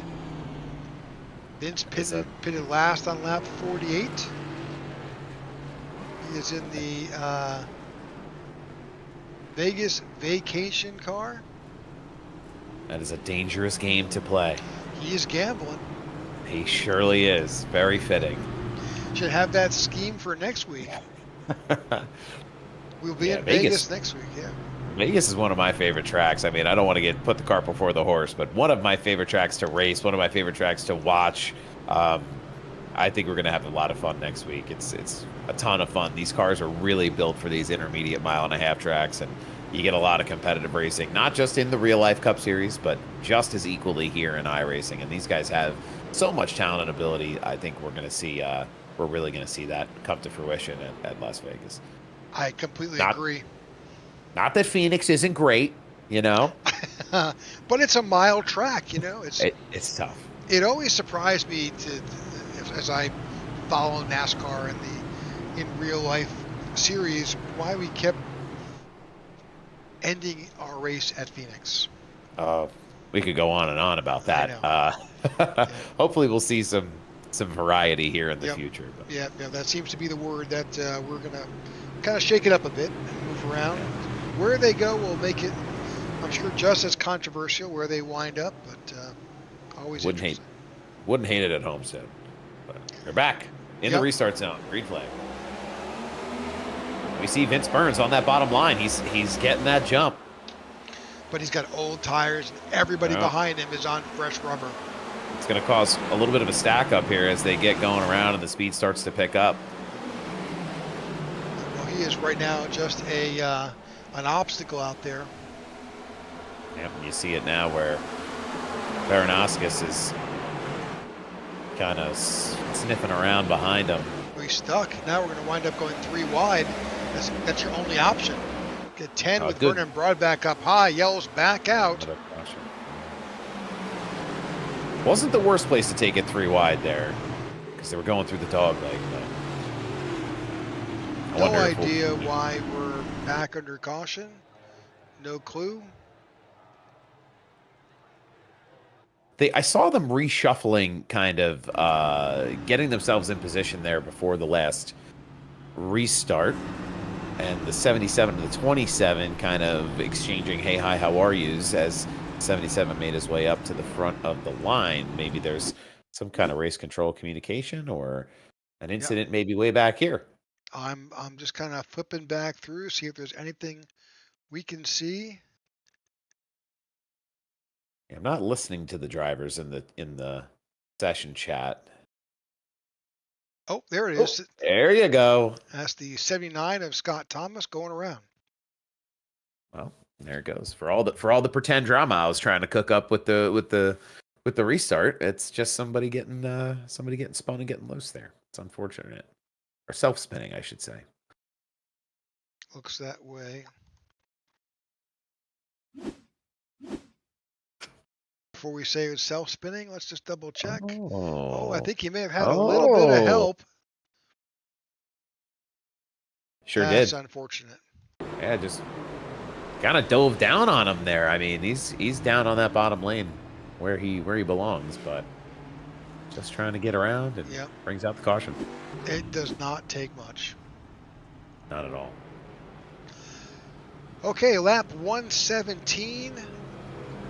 Our 13th, lucky 13th caution has come out for a little bit of an incident with the 79, and I'm not sure exactly who that was that sent him on his way. But this lap is winding. This race is winding down here. Sal, it's been, for those when we get those green flag runs, man, we got some great racing out there. It's been really exciting to watch. I think now that they're back on fresh tires, the cars are going to race a little closer together. But if they can get it sorted out, we can get back to a green flag run like we had a little earlier on fresher equipment. It's going to be a hoot and hollering time here.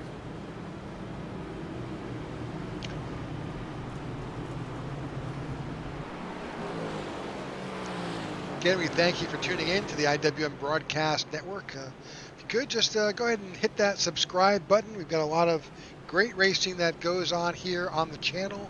As I said earlier, we will be Sunday. We've got a 500-mile event. That's the real deal. Yeah, that's a blast. But the interesting thing, it's a memorial event that we're doing. But it also brings out, since it's a paid race, there's lots of money on the line. It's the Gary Jenkins 500. So it tends to bring out some of the best of what iRacing has to offer with the drivers. And it'll be a great race to watch. And it starts out with, there's more people that want to race than there are spots available. So we've got heat races to win their way in to the actual event. So it all starts Sunday, March 9th at around 2:15 in the afternoon.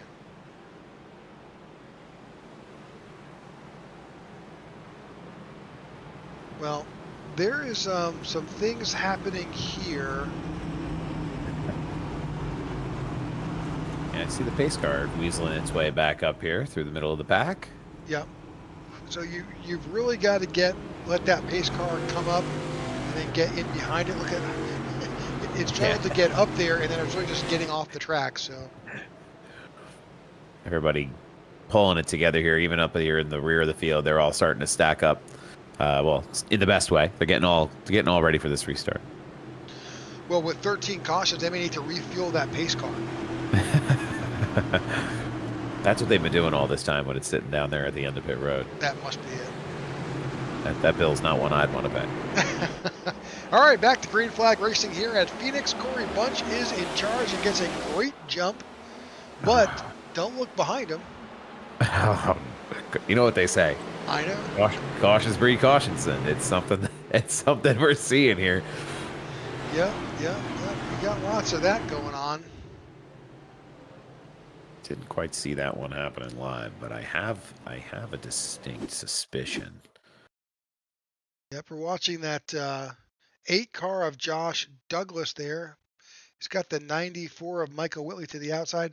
I'm not quite sure what will happen here, but oh man, just okay. Taps it loose. That is not the net code, maybe. That's what it almost looks like to me. That's such an abrupt. Let's just go inside with Josh. Let's see what we can see. Now, what I'm watching here is the RPMs. We do have access to that data. He is in second gear. Let's see.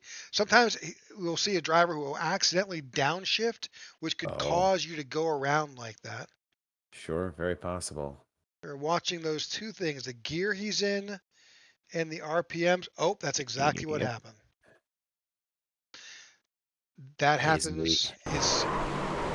Yep. He's going to be kicking himself, I think, a little bit after that. I'm sure. Yep. Simple mistake. So with these sequential shifters, it's very easy to make an error.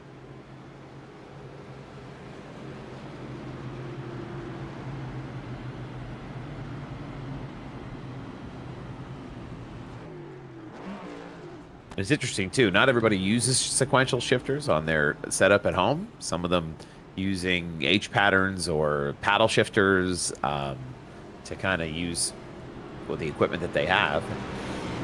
I mean, for myself, I have an H pattern here at the house, and it is not a good time sometimes in the dark. Not being able to look down at your shifter and at the guy in front of you and use your feet and. So something that you look at and go, oh no, that's silly, but it is something that takes a lot of focus on these restarts, especially the number of them that we've had. You know, I don't think most of these guys are used to having to deal with this. A track getting darker and darker too. It's getting cooler and cooler. These last few laps here are going to be a good time. The current weather, that track temperature has dropped to 83 degrees. So we've seen a significant drop, nearly 30 degrees between when we started and now. Really two different races, totally. Yep. So.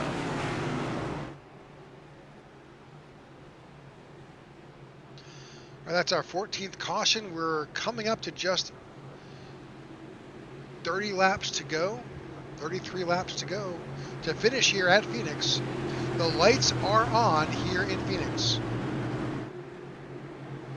That's going to be a barn burner here. I guess we're getting into the evening.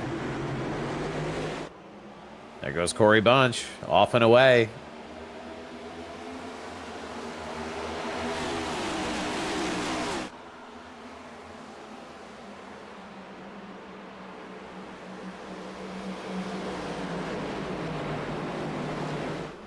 A lot of good door-to-door action here as they're just getting it figured out after that restart.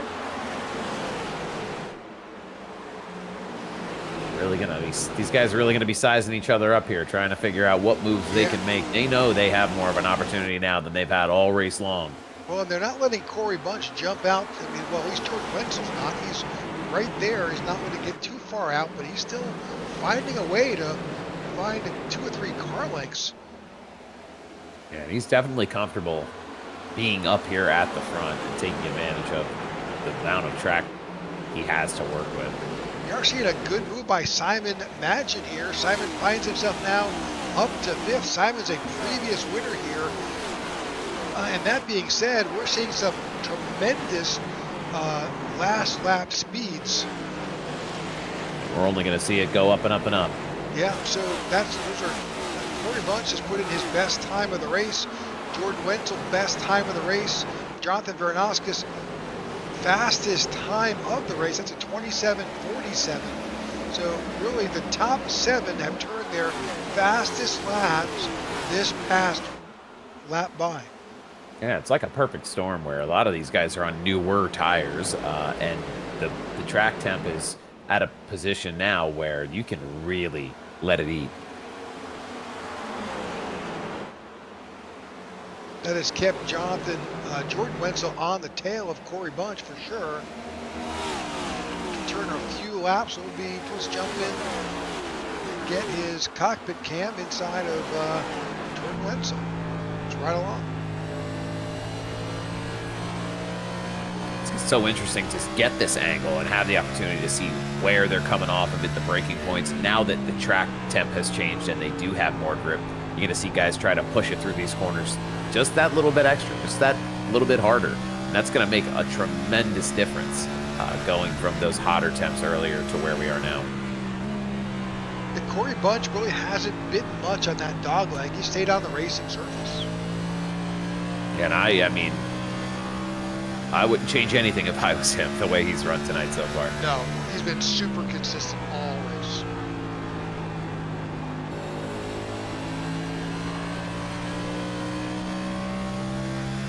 You can watch here Jordan Wenzel as he comes out the dog leg, goes into turn 1, eases it through, aggressively jumps back on that throttle and has to counter steer tiny little bit, but gets it way back in the right direction, turns a great lap. And something I saw him do there that I hadn't seen him do in previous laps was he definitely took that apex a little bit later, and it got him a better run to exit at the bottom, coming back onto the backstretch there. So interesting to see guys trying different lines, looking at different places to make themselves competitive. to get that little bit of time back as they're trying to get good runs in and out of these corners. I mean, at this point, you've got to find every little advantage you can find to really improve your position. And it is not easy, especially as they're going single file. Trying to just give that driver in front of you or next beside you that little bit of a hard time. Slow them down just a little bit. Give yourself a chance at a one or two more positions here. Looking further on back in the pack. A lot of single file racing going on.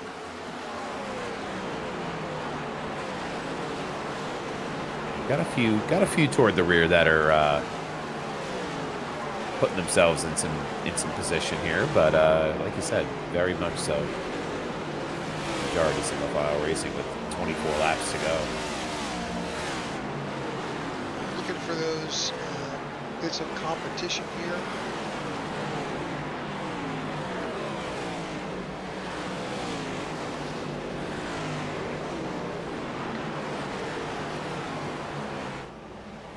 Jumping back up at the front. The story is Corey Bunch. And he's set sail. The real move that I've seen being made here over the last number of laps is Jonathan Varanauskis has started to close the gap on Jordan Wenzel, and I don't know if that's a product of Wenzel pushing it too hard and falling back, or Varanauskis figuring it out and picking up some more time here as he's getting some more grip out of that car. Well, he was nearly a half a tenth faster that time by. That certainly is helping. And it's not going to be too much longer, I think, here for that 9 car. Well, there's just 22 laps to go here in Phoenix. This race is rapidly coming to a close. I'm finding some wood to knock on. Well, I wouldn't knock too hard yet. I mean, it's going to be something where 20 to go, 21 to go here. You're going to see drivers be as aggressive as you're going to see them all night if they get that chance to be aggressive. So I don't expect to see too many shooting across the dog leg and missing their braking points, but it should be really interesting to see how far drivers feel like they can push their equipment right now. Well, we were 13 cautions last night with about the same number of laps. I think we're just 14 now, so really we had those rash of cautions that came up, and as you stated earlier, the cautions breed cautions, but for that, we've had a couple great bursts and some great, like now, some great green flag runs. Yeah, 2 really notable ones. This one being one of them, and then earlier in the race there, after, a number of cautions had passed as we were getting into the dusk time at this track. Really, I think that's made a big difference with this track cooling off. Some grip has returned to Phoenix, and really it's given enough to these guys to be able to get around. It looks like they're going to have to get around the 79 there, lap car. It's the first one of the day. We've gone all this way. Yep, that's Scott Thomas, unfortunately. He's still battling with that thing. It's just a tough feeling to get banged around and then try to finish it out. But good for him for making sure he's still got his head in the game here, not giving up. That's points that he's going to get regardless and try to move forward with one way or another on to next week. So we're still focusing on Simon Madgen, who was last year's winner on this track at this race. Simon now finds himself in 5th, and based on our timing information, he is just 2.3, 2.4 seconds off behind Corey Bunch. And there's still time for these guys to find something, but these front 5 have really gapped themselves out a little bit further than they probably want to be in order to make a big strong move here toward the end. I think Corey Bunch is just so smooth. He's just got it. He's got his pace, and he is not veering from his track. He's not hunting for something different. He's just following. He's consistent. That's the name of the game, right? You just said it. Consistency is the key at tracks like Phoenix. You're going to have to hit your shift points. You're going to have to hit your brake points. You want to be on that same line over and over. And he's just running his own race, I think, too. He hasn't let too much else affect him, and he's run some of the fastest laps all night.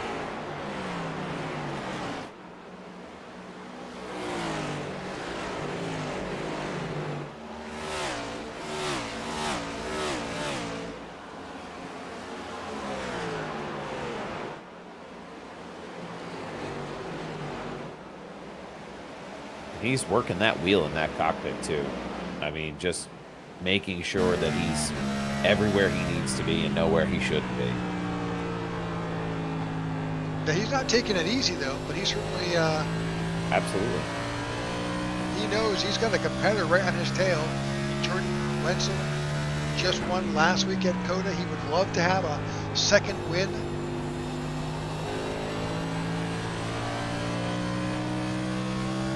And I don't hear Corey Bunch coming out of that throttle too much. Obviously where he needs to through the corners, but at no point is he totally lifted up, letting it float. He is aggressively still moving his way around this track.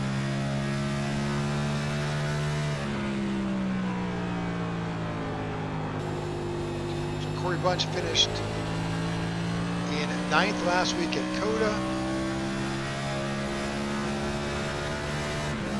Didn't have a race that he wanted in Atlanta, wound up somewhere back in 30th. Daytona, 35th, not his, but so he wants this race. Absolutely. And this is a track that only a certain number of drivers really ever figure out how to master, and it seems like he's got the bug bit him tonight, and it's one that he's going to want to close out here after the last few weeks.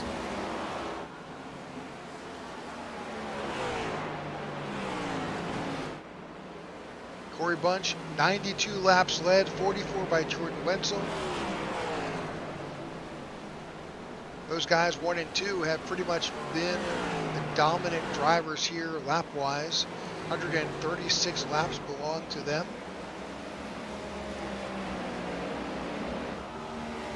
So all but 10 laps led by those two guys.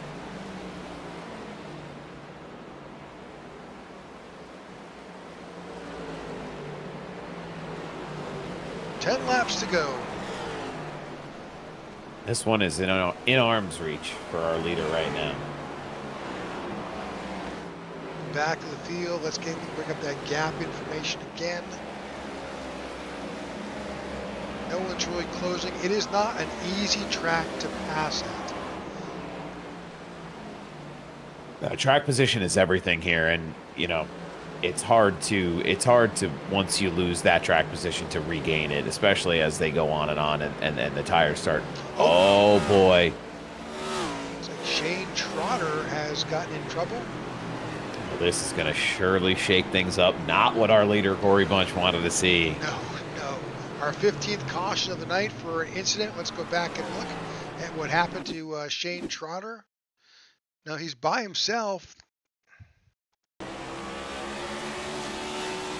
Just that's it, single car incident so far. Pieces fly off of that 38 Toyota, and that's it. Well.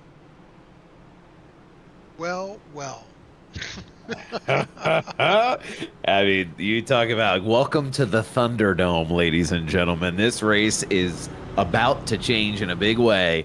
You're going to see some bold strategy calls. You're going to see your leader. Your leader is on pit road. You're going to see new tires and old and everything in between. We have 8 to go after this. 7 to go. 8 to go. Jordan Wenzel stayed out. I don't know, Rick. Veranoska stayed out. Magin stayed out. DeRutra stayed out. Maldonado stayed out. I don't get this. I got to tell you, I think if it was me, I think seeing the number of cars that did stay out, the guys who decided to stay are going to be okay. Yeah, absolutely. I think that they are able to put themselves in great position with 7 laps to go. We're under caution. We're going to go back to green with 5 laps to go. Yeah, it's a big break for some of these guys that have been battling. Looks like it's the 1, 2, 3, 4. The top 5 drivers all stayed out. We have Corey Bunch there in that white 77 car, making his way re-racking here. So he's going to have to get around 5 cars to get his position back as the leader here in just as many laps once we go back green.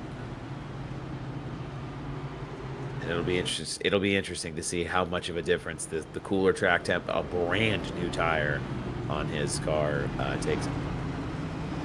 Will it be that much of an advantage? I don't know. We're certainly going to find out. He's definitely the fastest car on the track. Just a matter of can he get the fastest speed before the race is over. Different if he has to get around 2 or 3 of these cars that stayed out on older tires, but this is where you see those bold moves those bold thoughts creep into these drivers' heads.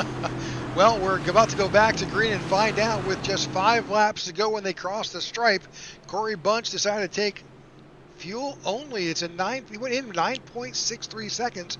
Maybe he didn't have the fuel to finish the race. Oh, interesting. Yeah, we don't really have that data pulled up. That's an interesting call. He was in for a quick amount of time.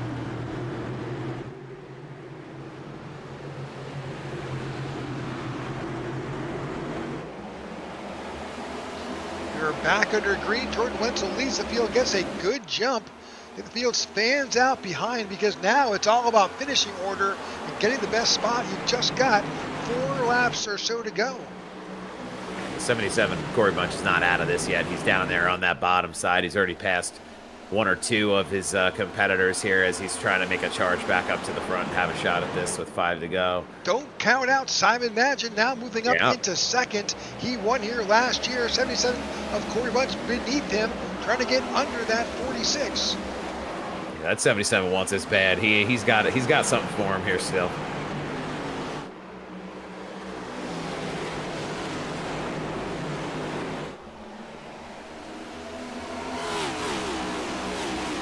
Laps are ticking away, 4 to go, coming to the stripe, down to 3.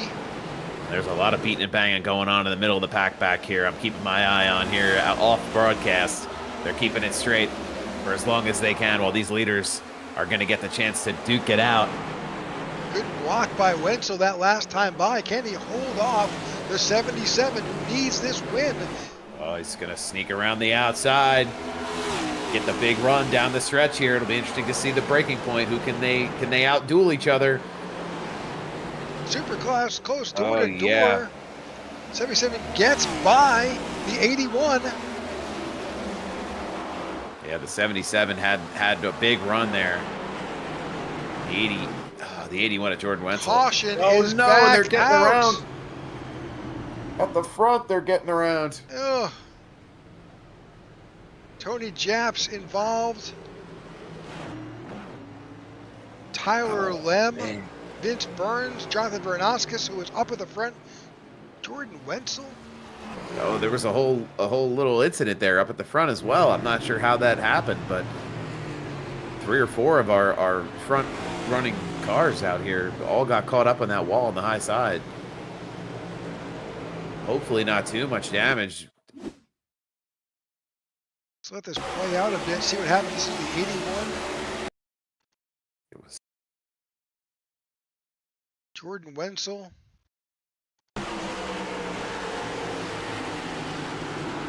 Oh, there we go. You saw that. A little bit of a bobble there. Just a 3-wide situation. He gets loose. Wheel snaps on him and just... 46 involved, the 9. That's unfortunate. A lot of guys involved. Certainly not for a lack of trying by Jordan Wenzel in that car tonight. I mean, he ran P2 there almost the entire race. Just number of drivers in. John DeRugis is involved. Jordan Wenzel is on pit road. Jonathan Vernaskis, who is also up at the front.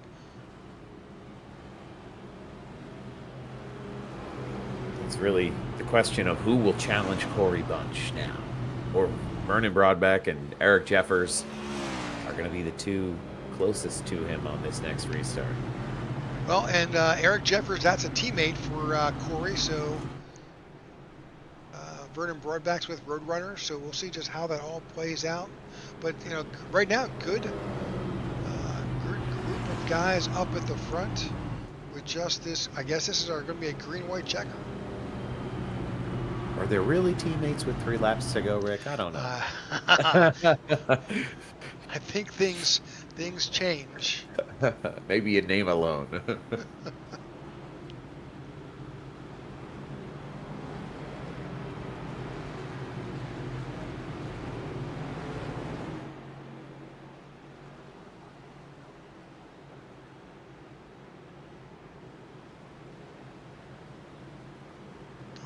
Lights are off on the pace car.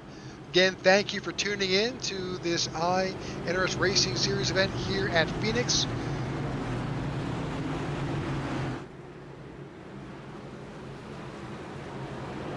Pace car is going to drop off and lead this up to Corey Bunch. That's a familiar place for Corey. He's been up here all night long. And even in the moments where it looked like he was coming down pit road there, he still managed to make his way back to where seemingly he belongs. He feels comfortable all night up here on the bottom lane. All right, let's see if we can get this done. You're on a great jump. Of course, full throttle was out the inside. Corey Bunch and Eric Jeffers, you saw them, those teammates were able to definitely make a good move. That puts them 1 and 2 for Full Throttle Motorsports. Vernon Brabeck is in third, and the caution is back out. Vince Burns, looks like the luck ran out. He came up snake eyes in that Vegas Vacation 55. Like that, don't you? All right, it's a good one. Trying to get a look here. Looks like you've got Josh Douglas to the inside in the 8. They're really 4 wide. Yeah.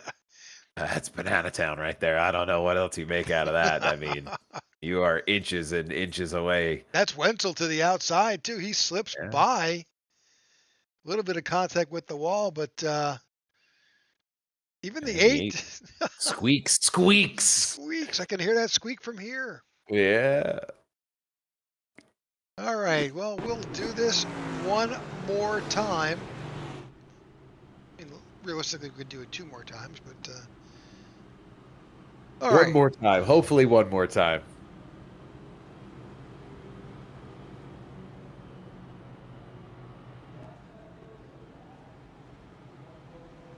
I wonder, I mean, we don't have the fuel data, but I wonder if that has come into, started to creep into the back of anyone's minds here.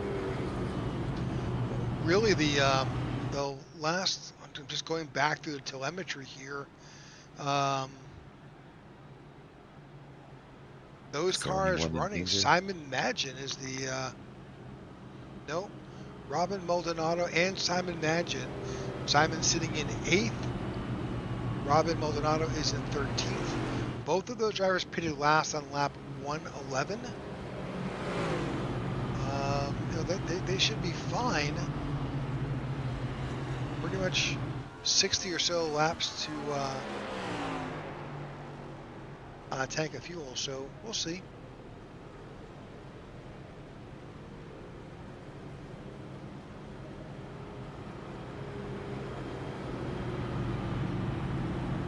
All right.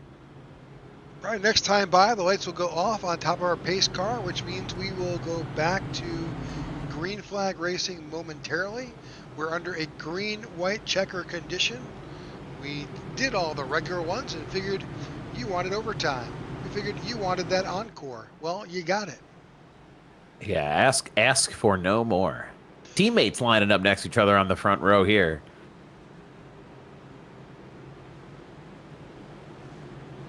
It's going to be interesting to see. Caution of the night. Wow. I would not have hit the over. I would not have been Vegas vacationing for very long.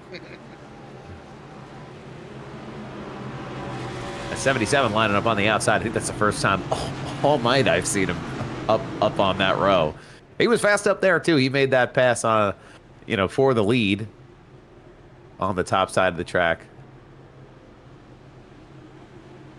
See if he can hang on to it here. Corey Bunch has led 103 laps, and I'm sure all he is concerned about now is leading these last 3. You can lead as many as you want, but you have to lead the last one. That's the only one that matters. Away they go. He's going to get a jump on the top there. He has just been dominant on these restarts.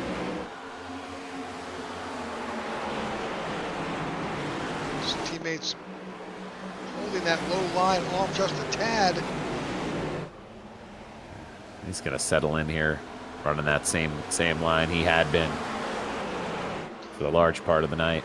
Other driver trying to work their way around. He's got to get through, unfortunately. Oh, white flag. White flag is out. Whatever happens, happens. No more cautions here tonight as Corey Bunch races his way around. Turn 2 onto the backstretch. Vernon Broadbeck really trying to give it everything he's got here.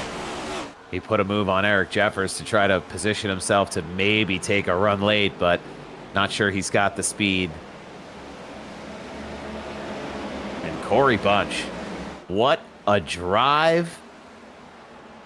He wins the Shriners Children's 250 here in the iNRS series. What a night for him. Fabulous night for Corey Bunch. He survived a late phase fuel stop. As we watch the top 3 make their way to the finish line.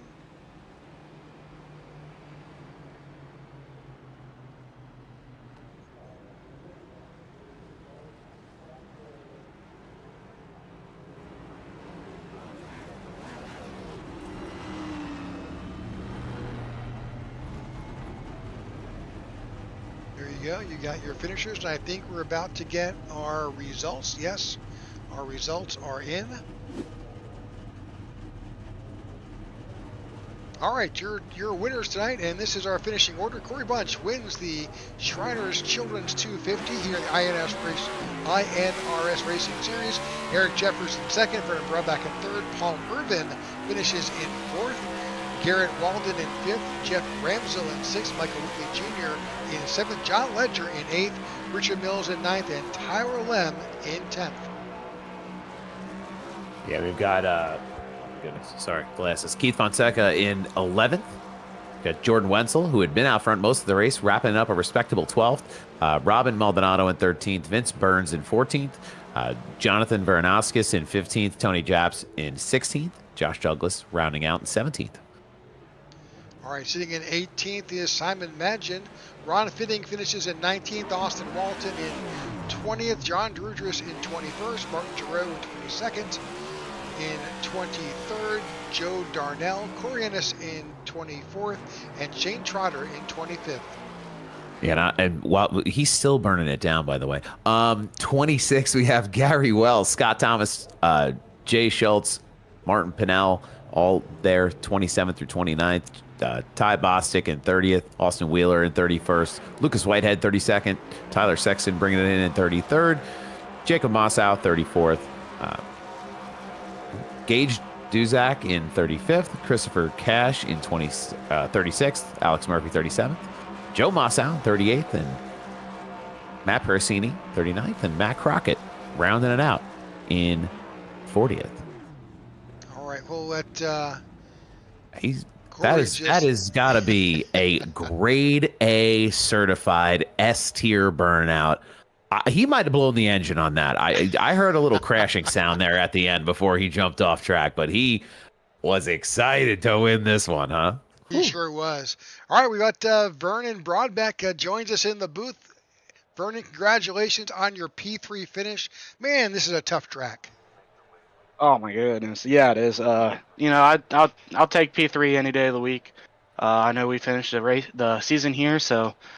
I finished last year 10th in the championship race, and I was one of the top 4. So, P3 is a great little hopeful for what's to come if I can get there at the end of the year. Yeah, you'll take it. Go ahead.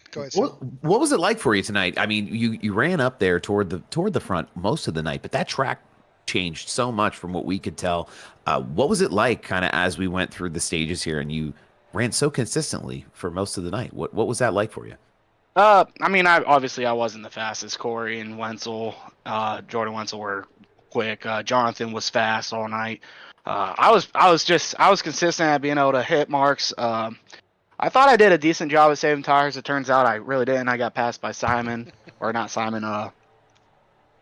Yeah, Simon, 46. Yeah, Mhm. I got passed by him a couple of times on them long runs, but I was happy to see long runs. That was So nice. were we. But the track definitely Yes, we changed. were. It went from having to save something, especially with the warmer weather, to we got to down in the cool temps, and it was just go, go, go, go. Oh yeah, the temperature on track dropped 30 degrees from when we started. Yeah, that's absolutely insane because I know we qualified on like 106-degree temps, and then we get down to 79 at the finish. Currently, the weather track temp is 80 degrees. Yep, that 70, explains a lot. 79. Yep. Yep. Yeah, but I mean, it was a fun race. It was fun. I enjoyed being up at the front all race. Really kept myself out of trouble. I know I've had a couple bumps with a couple cars, but uh, outside of that, being able to keep out of trouble, it's definitely an improvement from the beginning of last year, where I think I finished 32nd in this race. Any shout outs tonight, Vernon? Yeah, teammates Vince and Austin Walton. Those guys are awesome. They ran up there towards the front. I know both had issues there at the end of the race, but. And then Clark wished he could make it, but schedule change kind of sucks for him. IWM broadcast, you guys do a great job. Mosh Customs, he put the scheme together for this 10 car. I thought it looked great. It's an old movie, but it's one of my favorites for sure. And then, iNRS, Josh and Scott, obviously they've done a fantastic job. I felt the racing was improved from last year for it being the first actual oval track that didn't include drafting. Yeah. Absolutely. A big change from earlier in the year. Absolutely, yes, it was. All right, Vernon. Congratulations on your finish, and we'll see you next week in Vegas. All right, thanks, guys. Got it. All right, so with that, let's bring in Mr. Eric Jeffers, who finished second tonight, to his teammate Vernon. Eric, can you hear us? Yep, I got you. All right, congratulations on your P2 finish, man. We were just talking to Vernon. This is we saw that we moved from an afternoon race into the evening. The temperature dropped. Heck of a tough course to be your first real oval. Yeah, the first few weeks of the schedule are pretty brutal. You got 2 drafting tracks where anything can happen, then a road course, and then Phoenix, which is a really tough racetrack. So I was hoping to just kind of survive the first 4 weeks, and it's actually gone pretty well. So yeah, Phoenix is a tough place, and this race every year we seem to have a lot of yellows. It's just kind of a nature of the track and stuff. So I'm ready to get to Vegas and the rest of them. Yeah, Well, go ahead. Getting all those yellows, like you mentioned, is that something that mentally you have to overcome restart after restart, or is that something that you are accustomed to in a certain way where you feel comfortable on those restarts over and over again in one race like this? Yeah, this race just, off past history, we usually have a lot of yellows, so you kind of, you're kind of ready for it. You just hope to kind of stay up front and stay ahead of the, ahead of the mess in the back, which I did tonight. So, yeah, everybody I was racing around, in the top 10 all night. We all ran really well, good, clean racing. So I was able to survive it. And then I got a little better as the race went on. It cooled off and kind of got grippier. So kind of cut down on the wrecks a little bit. Yeah. Well, congratulations on your P2 finish. I'm sure what a great finish for the Full Throttle Motorsports gangs for sure. So. Yeah, great team night for sure. Congrats to Corey. We kind of worked together on those last couple of restarts there to make sure we got the 1-2. So yep. Yeah, kind of righted the ship and get to the rest of the season. Any shout outs tonight, Corey? Yeah, shout out to my teammate Michael. He paints some of our cars. So I had the Fast and the Furious Supra tonight. Unfortunately, I wasn't the only one out there tonight. There were 2 of us. But yeah, thanks to him for painting the car. Thanks to Scott and Josh for the league. It's come a long ways to have 40 plus cars showing up every week is awesome. Hopefully that continues. Yeah, absolutely. So, yeah, but so far so good. All right, there's your P2 finish, Mr. Eric Jeffers, and with that, we'll bring in our winner of tonight's race, and man who has now punched his ticket into the chase, Mr. Corey Bunch. Corey, congratulations. Hey, thank you, guys. I had to switch over to my phone because my Discord and log on my computer just took a crap just now. But yeah, I switched over to the phone now. My luck. Well, better now than during the race, right? Absolutely. Yeah, exactly. Yeah, that's the thing with VR. When you try to close stuff down too quickly, it causes a lot of problems. But yeah, that was I got a backup strategy, so there's that. Well, we were super impressed with, if more than anything, your consistency. You know, you were really consistent. You made. It's like you made your game plan as to how you're going to get around this track, and you stuck with it all night. Yeah, I just had to kind of wait for when it got to the nighttime to really kind of just push it, because I think when the track was slick, Winsel, he had me beat. He was just better in the long run than I was, and and I got worried from starting all the way. I think it was 13th or so, and trying to make my way up through the field. Which the cautions, maybe 20 of them that we had, it surely helped. But I feel like we had good enough pace to at least be up there in the top 5 and go out there and try to seal the win. But it kind of really kicked on when when it got cooler, and we was just kind of made a run there, and then had all those strings of cautions and pit strategy. That kind of really shook things up a bit, because I thought I was going to lose it with Vernon, because I took 2 tires, and I think Vernon took 4. But it kind of worked out with having a teammate there with me, and we had that one restart that timed it perfectly, and then the other caution came out, and then the last one, it was just whatever happens. But I'm glad we come up to the better end of it. Yeah, we were a little concerned there at the end where you at lap 149, you went up in the pits, and like, oh gosh, it's we were not sure if that was going to pay off. Yeah. It was a call that we didn't totally understand. We didn't realize he had gotten 2 tires. That's interesting to hear you say that. Kind of answered the question before I asked it, but it's that did that make the difference for you as you got into the final laps?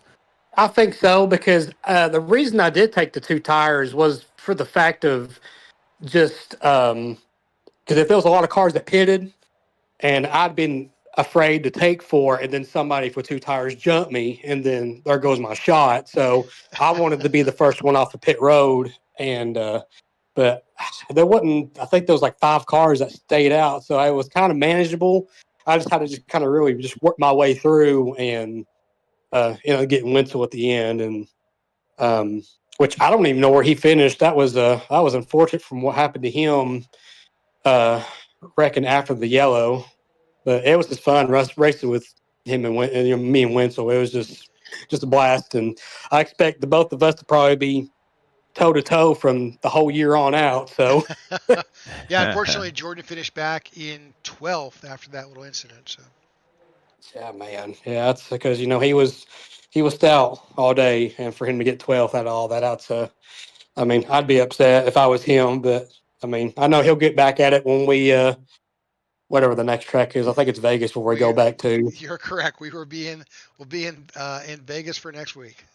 Yeah, so we'll see him back up there. That's for sure. But yeah, I just gotta thank everybody for Full Throttle, my teammates. We just kind of had a strategy of just running a race and do what we can. And even though my teammates give me a hard time of me complaining a lot, which is not necessarily the case, I only just complain just to get a rile up from all my teammates, just give them a hard time. But if I just had the expectations at least finish in the top 5, and we've excelled that with. So now the championship campaign begins. Absolutely. All right. Well, we're looking forward to good runs there by those 2 guys the rest of this year. That's going to be exciting racing. It sure yeah, absolutely. And then, like I said, I appreciate Josh and Scott with the league, for all they did, all this, so many people that has still yet joining 40 plus cars or so. I mean, that's just awesome. Just shows like all the work they've done, and then even the returning people as well.